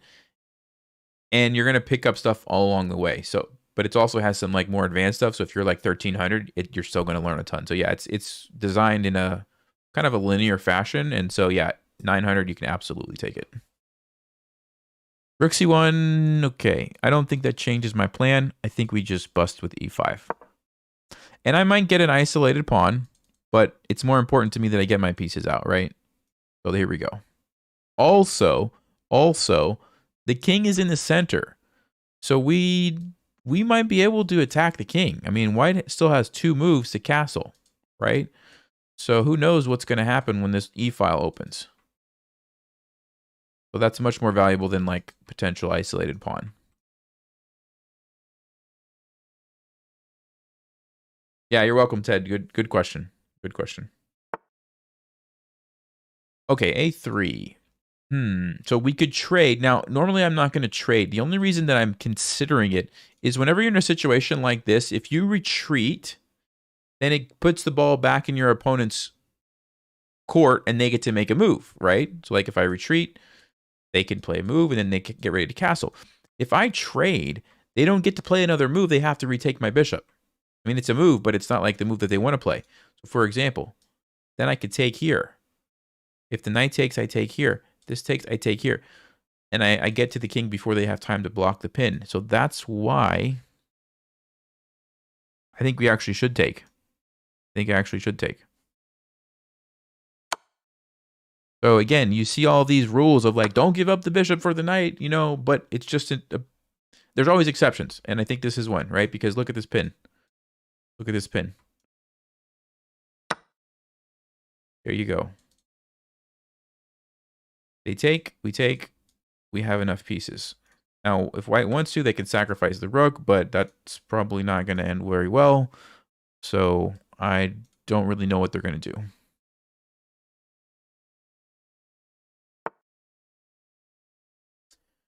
Okay, yeah, so they play bishop e2, but now I can bust through here.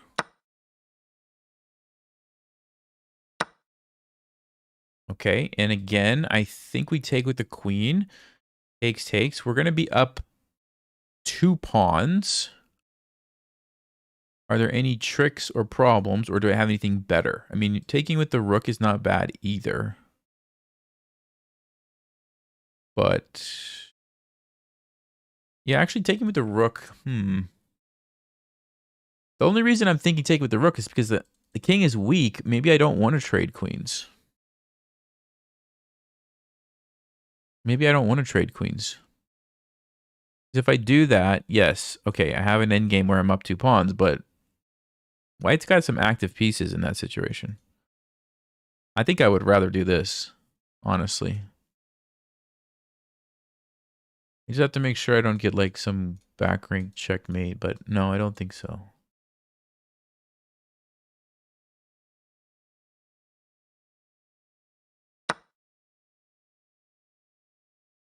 We'll see. I'm actually not sure what Stockfish would say there. Queen or rook. But I'm going on the fact that since the king is in the center and not castled, I should keep queens on the board. Maybe I was wrong. I don't know.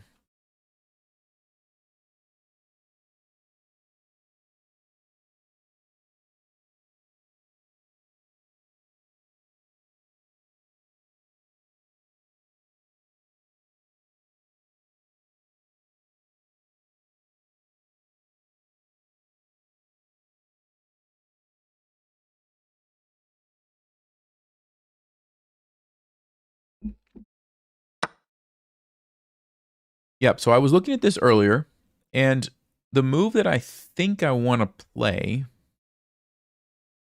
is queen takes b2. But I also might want to just like develop this bishop to like deal with any problems here. So it's a kind of a tough moment. Queen takes b2, what I like is it's just an immediate threat, right? I'm just going to take a rook. Or I'm going to checkmate.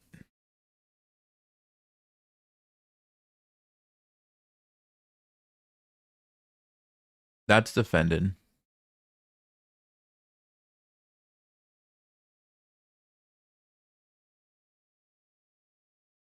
Yeah, it's just such a powerful threat, right? I think we have to do it. It's just checkmate and a rook. So I think white's probably going to have to play like queen d2.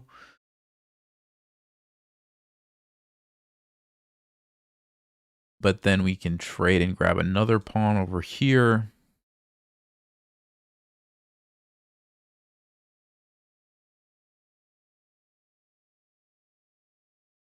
I mean, does white have any other way to stop this checkmate? And save the rook? I don't think so, right? I think you got to go queen d1, I guess. Queen d1, queen d2. Queen c4. Well, maybe there are a couple of no, but queen c4, you walk into this one. Little tactic there. Wait, queen d1. Okay, so this is a classic.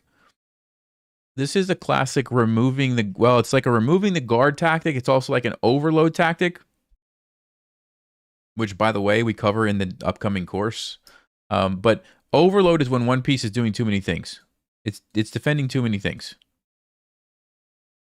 And then removing the guard is when you like force a piece that's doing something to leave. So if I sack this, the queen has to take, and then the rook is hanging. So there we go. And I can also take a rook here, but then I lose. I lose the game. Okay? So we have to be careful that we're not greedy. All right? No greediness here. So how do I save this? How about a check? How about a check? And I did look at that ahead of time, by the way, so I wasn't like just stuck there at the end with a back rank mate. But I got a bishop and a rook, and I lost the rook. It's a good trade. I won a piece. I don't need to go crazy and lose. I just take the piece, get the check. Now we play bishop e6. The rook comes in, and we're fine. Okay? So I think bishop e6 is a great move. Not only does it stop checkmate, it threatens to win the queen. And I think white's in trouble here. Okay? But you got to watch out. I think a lot of people would be like, oh, yeah, it's over. It's over. I'm just going to like take the rook. Oops, don't forget about the back rank, okay? That's another type of tactic. Okay, so he stops the pin. He stops the pin. But I can... Ooh, knight d4 looks amazing. Queen here looks amazing. Let's see, knight d4, rook here looks amazing. So many good moves. What do I do? What do I do? Let's go rook here. The reason this move is so powerful is because I can pin the queen. And the queen... Oh, actually, no. We could take with the queen. Never mind. Never mind. I thought I had something there. I don't have anything. But still, white has to be extremely careful, especially with the king on a light square, right? All kinds of potential tactics here, okay? Probably going to play knight d4 next. Or maybe queen here and just trade some stuff.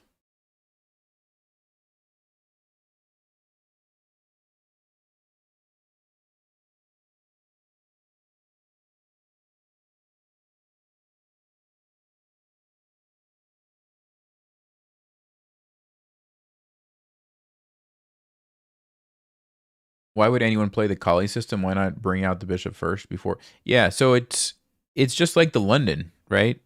The Colle is just like the London, except you leave the bishop back. And actually, we saw it in this game. We saw it in this game, the reason why, right? I was able to play this move. Remember that? And white had some serious issues defending this. If you play the Colle and your bishop is sitting back there, I'm not even attacking anything. So they wouldn't have had any problems, right? So that's the major thing. If you play the London, you have to be willing and able to deal with this. And sometimes, you have a hard time. Okay, so he wants to trade. I could trade or I could go check. I could take the pawn. I think we can take the pawn. White's king is still at risk for getting checkmated and just, you know, being in trouble. So I think it's totally fine. Okay, he's going to try to do that. I'm going to play a5. You know, when you have pawns like this, you just push them. Just push them. Especially when you have something like this. If I get the pawn there, guess what? White's going to have to use a knight or a rook or a queen or multiple pieces to stop it. And that's not what you want your pieces to be doing. So I'm going to go check, and I'm going to push this guy down here.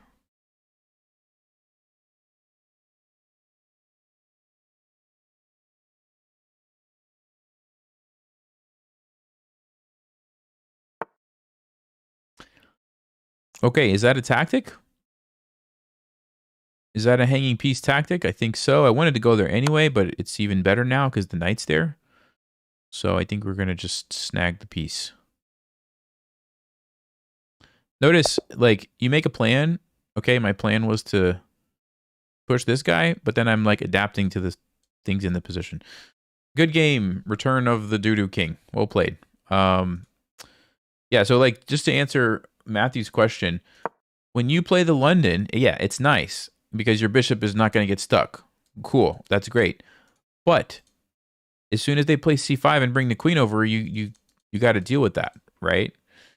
Whereas going back to here, when you play the Colle and somebody plays c5 and brings their queen over here, you're like, I don't really care. Like, you can just sit there all day, and I don't mind. I'm going to keep doing what I'm planning on doing. I'm going to go here, and I'm going to castle, and I'm going to play knight b to d2, and I'm going to bring my rook over, and I'm going to play e4. I don't have to worry about this, right?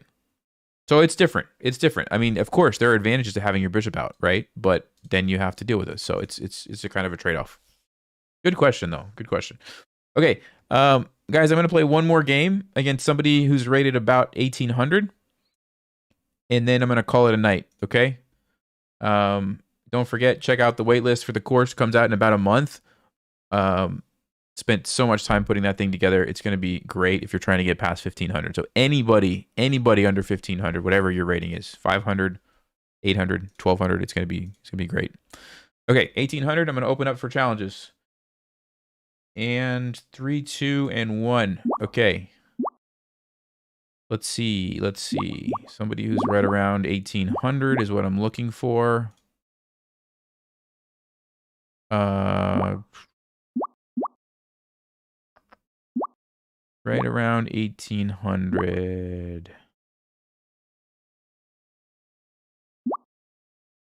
How about this guy? Oscar. Oscar's 1839. Good luck. All right, guys. Sorry if you didn't catch it. I'm going to close it now. Oscar plays e4. Let's play a Scandinavian. We'll play a Scandinavian against Oscar here.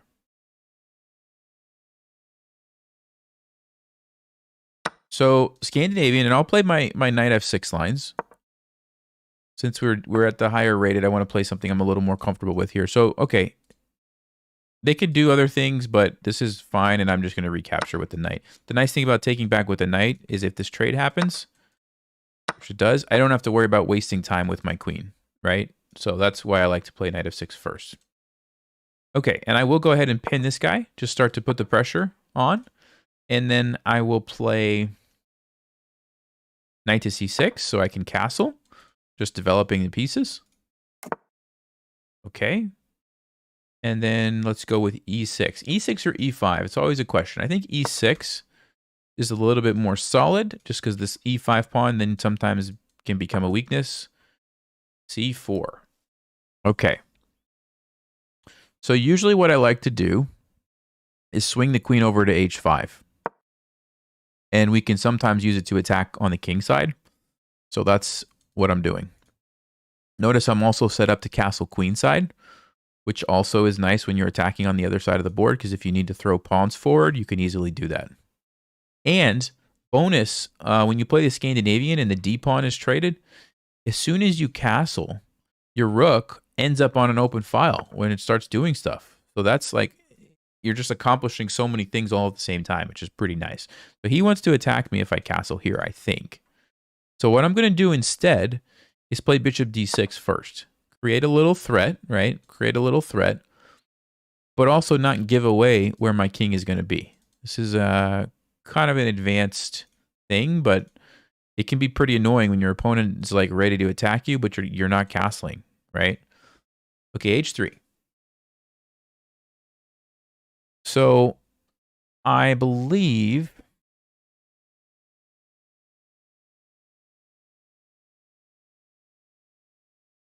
I want to sacrifice and then just try to attack the king. The only other thing would be to take and play queen here, forces g3. That also creates some weaknesses. But I think this is more powerful. So takes. Usually the risk is if the bishop gets to f4 first, but I already have that diagonal. So I'm pretty happy with this. So let's go ahead. Because if you do the sacrifice and the bishop gets to f4, it kind of just controls everything. But since I have it first, there's this constant threat, which is very, very annoying for white, because you can't move your knight really because of the checkmate, right? So all I'm going to do is try to make the knight move. Knight to d4, maybe throw my pawn forward, and it's very dangerous. Even h5, bring a rook up, there's so many ways. So let's see what white's going to do first, and then we'll decide how to proceed.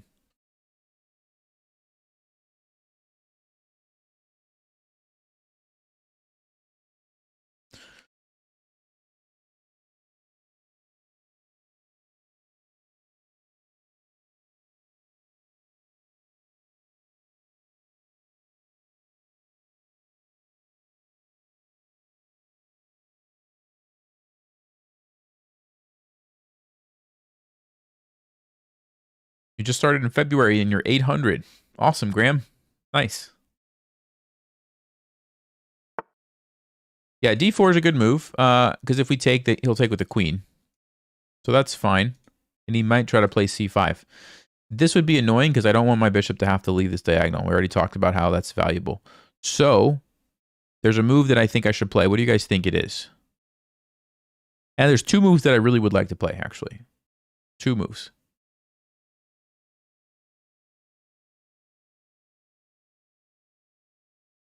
So one move is g5, because I'm not really worried about this because I'm just going to pin it and be happy. And if I get to g4, it's checkmate. So here, c5, g4, takes, bishop takes, rook g1. Looks like I just win. I also would like to play castles, because castles on c5 now I can just take it. So both of these moves look really good. The question is, which one is better? g5, you can't take with the knight. If you take with the bishop, rook here, let's just say that, so queen d2, and then I do this. Yeah, g5, what about rook e1, g4, bishop f1? But then I just move, and I'm still getting shut. Yeah, I don't see how white stops this. That being said, castling also just looks so amazing because of all the tactics with the rook. Am I missing anything? What about knight e5? Is that a move that I'm missing? Maybe knight e5. Let's see. And then f4. No, that looks pretty good for me too. I'm so torn, guys. Both of these moves look amazing. Let's go with g5. Let's go with g5. I just don't see a way that white stops it easily, so we'll go with this one.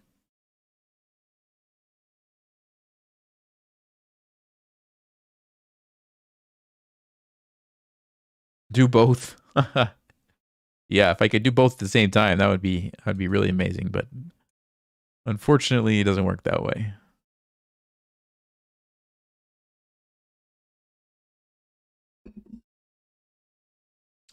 Yeah, if they play c5, that's what I was calculating earlier. So c5, I'm going to go g4. Takes, I'm going to take here, which threatens checkmate. And when they recapture, we play rook g8, and it's all over. Because you block with the bishop, I take it. You block with the bishop, I take it. You block with the bishop, I take it. There's no other moves. So that line works out just fine. The question would be like, can the knight move to e5 maybe? But then I probably still take. Okay, he goes 95 immediately. But the question is, what if I just take it? Takes, and I still have checkmate.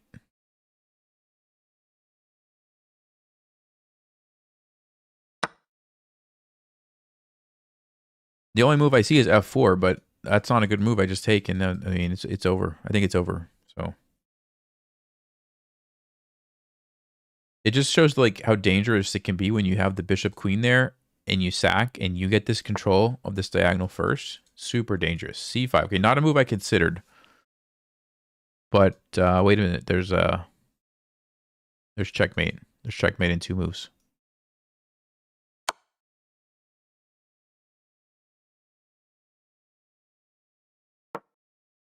So good game to Oscar. Rough game. Yeah, good game. Okay, we made 3 mistakes, so I actually want to check that. Apparently, I did something wrong, even though it turned out well. Let's see what those mistakes were. Here's the result. Okay, 92. I guess we didn't make that many mistakes. Let's see. Something the computer doesn't like. Oh, it doesn't like e6? Okay, well, that's hardly seems like a mistake. And then doesn't like queen h5. Again, hardly seems like a mistake. Okay, that was the brilliant. Oh. G5 right here? Interesting idea. Wow, I don't think I would have thought of that. Okay, anyway. What was the best move? Yeah, G5 was better than castles. How about that? G5 was move number 1. Queen G4 check. Yeah, it just didn't really do anything differently. So yeah, G5 and castles were the 2 moves. So we found them. So yeah, we basically played perfect game. Yeah, we did. Okay. I don't know. Sometimes Stockfish is weird. All right, guys. I hope that was helpful. I'm going to stop here just because... Actually, should I play one more 2000? I might lose. I might lose if I play a 2000. All right, I'll play a 2000. We'll finish off with a 2000. I have to run to the bathroom. I'll be right back. And then I'll open it up for 2000. Okay, so just give me like two minutes. I'll be right back.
All right, guys. So if you're rated 2000 or close to it, get ready to challenge me. I'm gonna open it up. 3, 2, 1. Okay. All right. Who do we have? Right around 2000. Okay. I'm getting some challenges here. Let's see. Who do I want to play?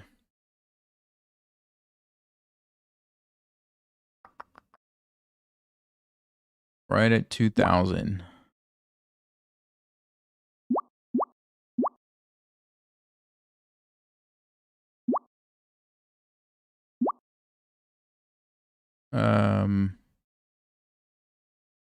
Wow.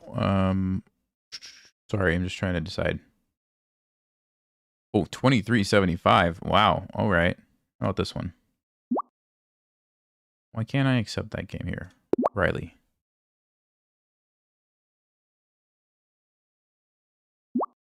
Riley. Sorry. Okay, let me play D4. No more challenges. Sorry, guys. Okay. Good luck, Riley. And knight f6 again. So, yeah, I mean, we'll do it again. We'll just stick with the theme here of the Colle. Okay, bishop d3.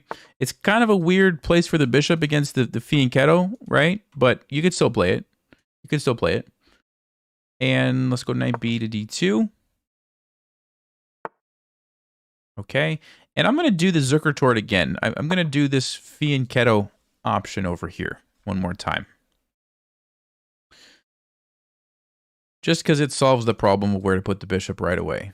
So, and the nice thing about this, guys, is like you can pretty much play it against any opening. I mean, it's very difficult for black to play anything that stops you from queen e8.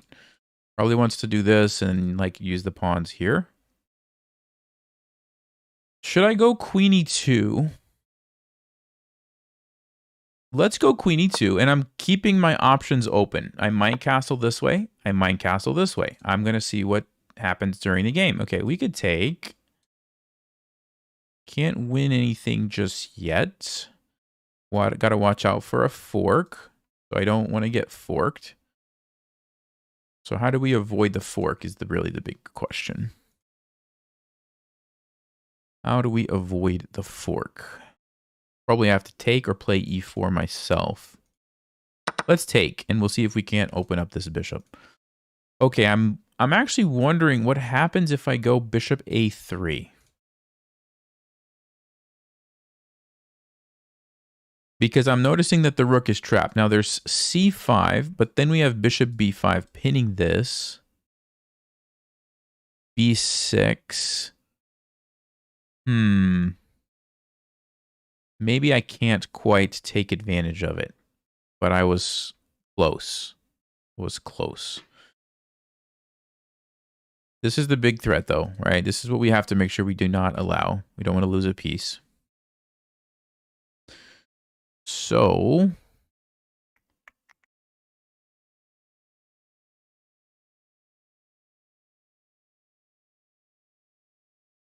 probably have to play e4, honestly, just to stop that. It's not really the move I wanted to play at this moment, but we can't get forked, so let's do that.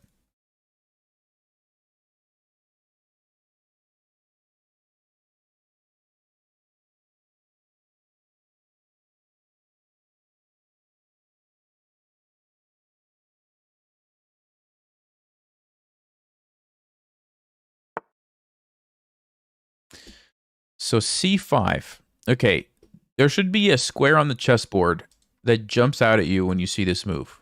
What's a square? Who can tell me what the square is? d5. d5 is the square. Because the pawns can no longer control it. So I'm immediately thinking about that. Like a knight maneuver, bishop, somehow taking advantage of that. I'm also thinking about just going here and pinning the knight because I'm going to attack the pawn. So the position is pretty locked up. I don't really love this bishop anymore after I played e4. So I'm actually kind of happy to trade it for a knight. So again, normally would I trade a bishop for a knight for no reason? No, but I have a reason, right? So I'm like, here's the principle, but I'm going to break the principle, and here's why. As long as you can clearly articulate why you're breaking the principle, you can break the principle, right? It's just when people do it, they're like, well, I don't know. I don't like knights, so I'll just take it. I mean, that's not a good reason, right? I have a specific reason. Like, the position's pretty closed. My knights are going to be able to jump all around. Clearly, he wants to go here and play f5. Also defends the pawn. So I could stop this, or I could just let it happen and go back. I could castle.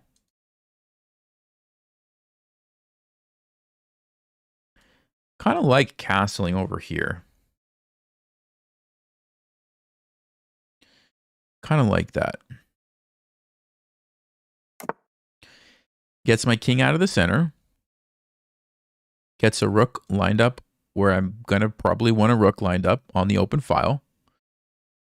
And I'm not really worried about this. I'll just move back and then I'll chase it away later. So yeah, he can get a tempo temporarily, which he does. Okay, but he's going to lose the tempo next turn when I chase it away. So I think it evens out. But this square, I'm still paying attention to this square. I want to get my knight there. And I'm probably going to take that. Probably going to take that. Okay. Let's go g3, kick the knight away. I think it has to go back to the h5. You could go to e6, but then, ooh, didn't see that.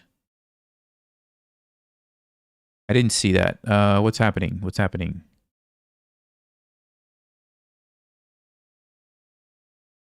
If I just move, is b5 the idea? Let's see. Then I take. Oh, wow. There's some like crazy stuff happening here. I totally missed it. I totally missed it, but I don't have a choice. I don't think actually. Wait, I could go here. I could go here if I need to. Hold on, hold on. So here's what I'm thinking, guys. If I go here, there's b5. I only have... I can't go here because of the fork. I have to take this. But then look at this move. Look at this crazy move. Knight to d3. Forks my king and queen. I have to take it. Rook to c8. Pins my queen. I lose the queen. I'm literally losing my queen if I go there. Wow. So I probably have to go here. That's amazing. That's amazing. I have to go here. Nice find. Well played, Riley McCulloch. I didn't see that. That was a good move. I mean, I say it was a good move. I think it was a good move. My position might still be good now, but I almost walked into it.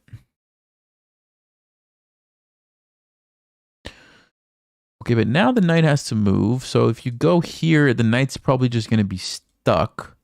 If you go bishop g2, I'm happy to make this trade. So you probably got to leave. And then what happens? Then I could maybe jump my knight around. Put the pressure, jump it into d5, and I'm happy. If I get my knight on d5, I'm so happy.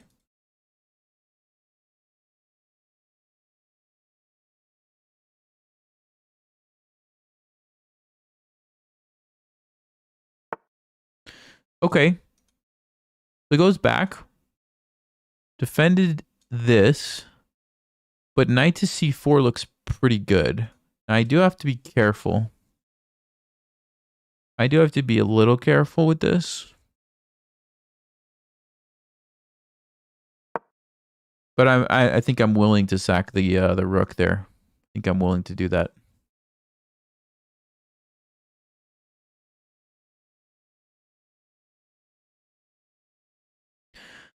Basically, bishop g2, I'm going to go here. Takes. Takes.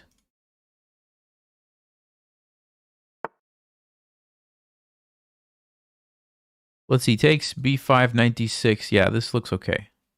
It's like a positional sacrifice. Although I could also just go here. No, but then he saves the bishop. No, that's not good. All right, so I think we got to take it.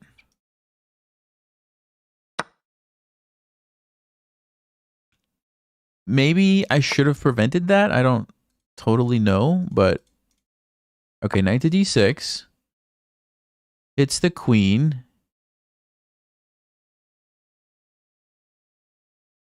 Looks like there might be some good tactics here. Hold on. Hold on a second.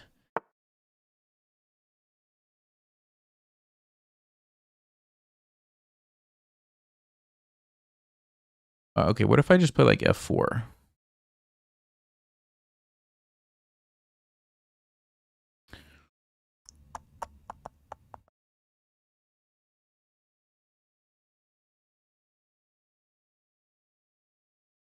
Because this is the threat, right? I'm about to lose my knight. So I have to either move the knight or defend the knight.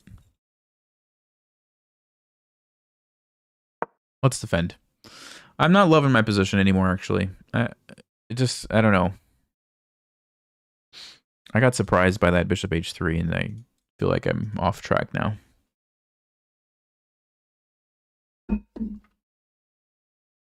How many dance moves do you know? Not very many. I'll just say that.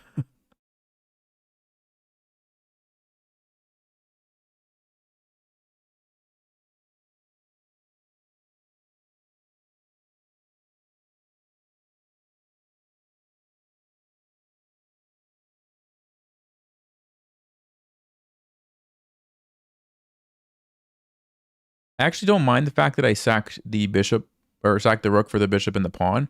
What I'm not loving is this dynamic here of like all the stuff on my knights. I just feel like my knights they're not solid. If my knights were solid, absolutely would love my position. But I'm not loving it because of that.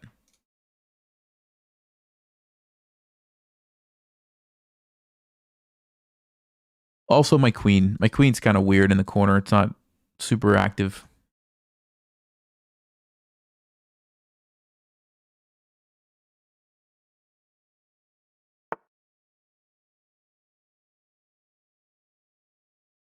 Okay, so what if I go here and then takes? I'm threatening the pawn. That seems decent.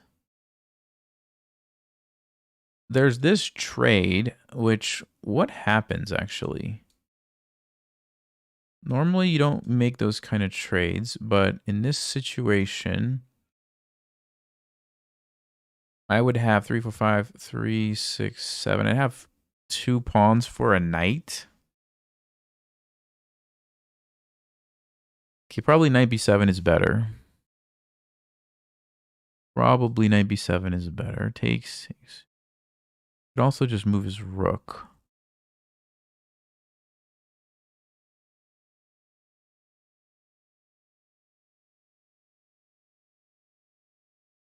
Yeah,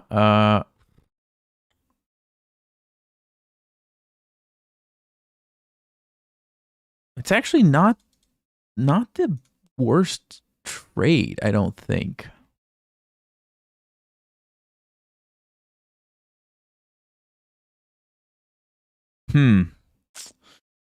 Just because I don't really love the position, maybe I'm going to do it. I'm going to do it, I think. Because those pawns actually might be pretty powerful. We'll see. This guy could be totally off here. I could be totally off, but we're gonna do it. He's gonna take here. Probably gonna trade the bishops. We're gonna end up with 2 pawns against a knight. We're gonna end up with 2 pawns against a knight. But the knight is so terrible over there. That's why I'm feeling like maybe this could work out for me. Maybe this could work out for me.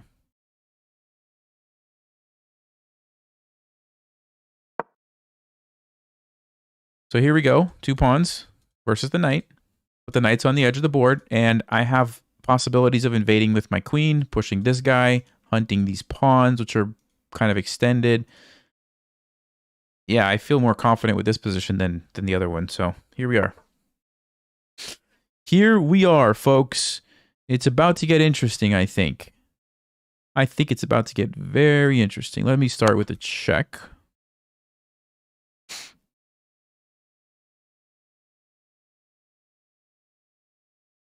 Because if I win some more pawns over here, then, yeah, the knight's really going to have a hard time. Remember, knights are not good at outside passed pawns. So if I can, like, win some of these... Question is, can I do that? What if I go queen d6? Takes the king's in time. Okay, so... Instead... I could also play h4, I lose this. All right, let me go here. I have to move faster. Let me go here. Put the pressure on the pawns. Okay, he's going to try to defend everything with the queen. Interesting. Interesting.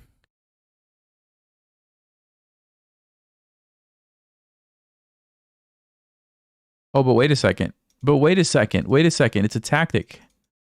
It's a tactic. G4. You know what I mean? Knights on the edge. They're so bad. They're so bad. Look at that.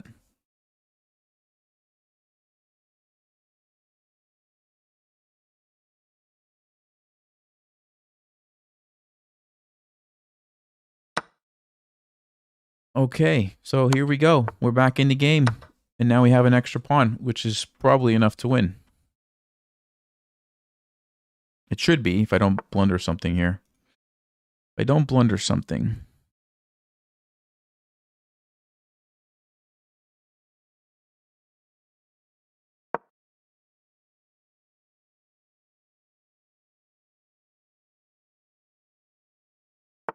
Yeah, it's still tricky, actually. Still really tricky.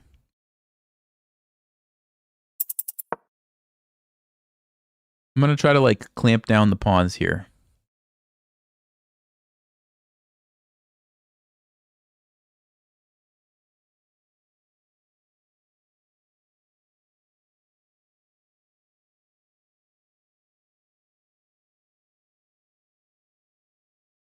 Maybe I can bring the king up here. Just watch out that I don't get checkmated on d4.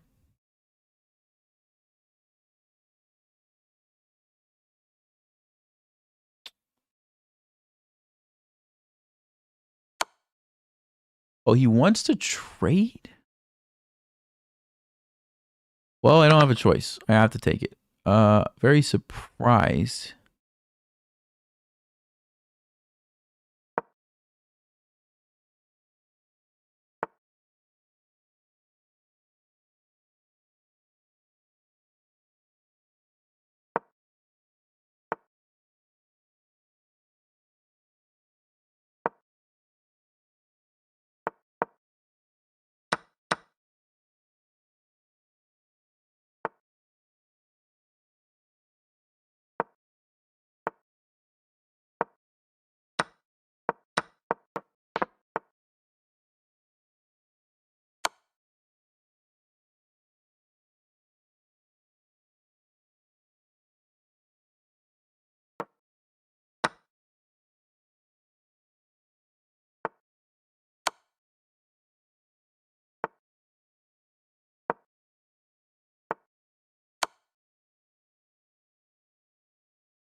There's no stalemates. There's no stalemates because this guy, so I don't have to worry about that.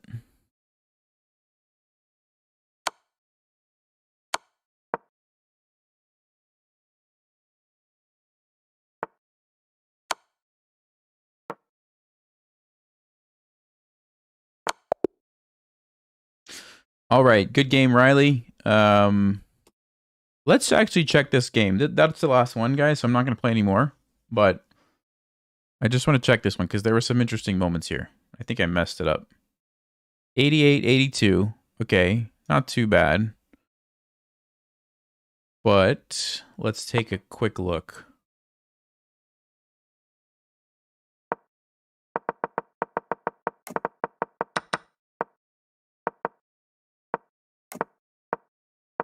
Okay, yeah, this is where I was really interested in. Takes, takes, takes. G3. Oh, yeah, bishop h3 was the best move, but it wasn't really that good because queen e1. Yeah, so this is what I was talking about earlier. If I play queen c4, look at this.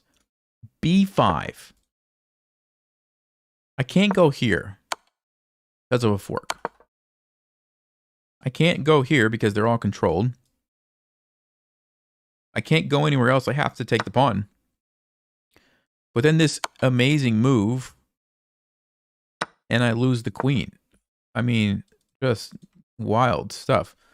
But thankfully, I got queen e1. So this is, again, going back to, like, sometimes you get lucky, right, in chess. Like, you don't see a move, but then luckily there's a move that you can play. That's what happened here. I didn't see it, but I found this one. And now I'm okay. So knight h5. Blunder? Okay, it says blunder, but it's really not, like, a huge advantage shift. Why is it a blunder? Because it just didn't like the trade. It just didn't like this trade. Okay. So what I should have done was play queen e3, defend this guy, and then, or maybe rook g1. I was going to play rook g1. Is rook g1 a good move? Yeah, rook g1's not bad. All right. Anyway, let's keep going. Let me see after this. b5, 96, queen here. f4, rook comes over. Yeah, knight b7 was the best move. I was afraid of rook c8. I was afraid of rook c8. Oh, knight d7. Aha. Aha. Yeah, super tricky position. All right, I don't want to get too bogged down. So here's the deal. I noticed that I didn't like my position. I'm like, I just feel like there's so much. The knights just don't feel very solid. I don't like that. I noticed that if I went for this trade, which normally I'm not going to give up my 2 knights for a rook and a pawn, but in this particular case, it was going to lead to this. And I was like, okay, 2 pawns against the knight, but the knight is terrible. The knight is terrible. And if black takes time to try to fix the knight, it allows me to invade with my queen. And if I'm able to, like, let's just say win another pawn over here and then win some more pawns, now it's a different story. And it's anybody's game. And so I felt like I had a good way to go from an uncomfortable, maybe even bad middle game to an end game that I at least felt comfortable with. Usually you should do that if you have those opportunities. So that's what happened. And it worked out, right? Kind of like I was thinking. Very difficult position, I think, for black to play. Even though technically they're better. Even if they didn't make this blunder, yeah, Stockfish says it's equal now. So, all right, guys.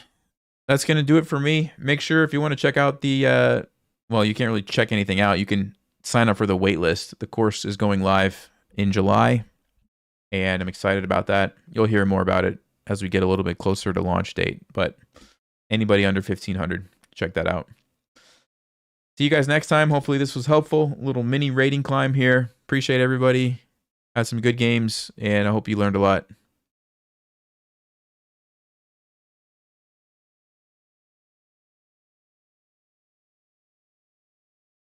Yeah, thanks, Graham. Thanks, Jay, for the gifted memberships. Appreciate you. Ariel, take it easy. Joshua, Scott.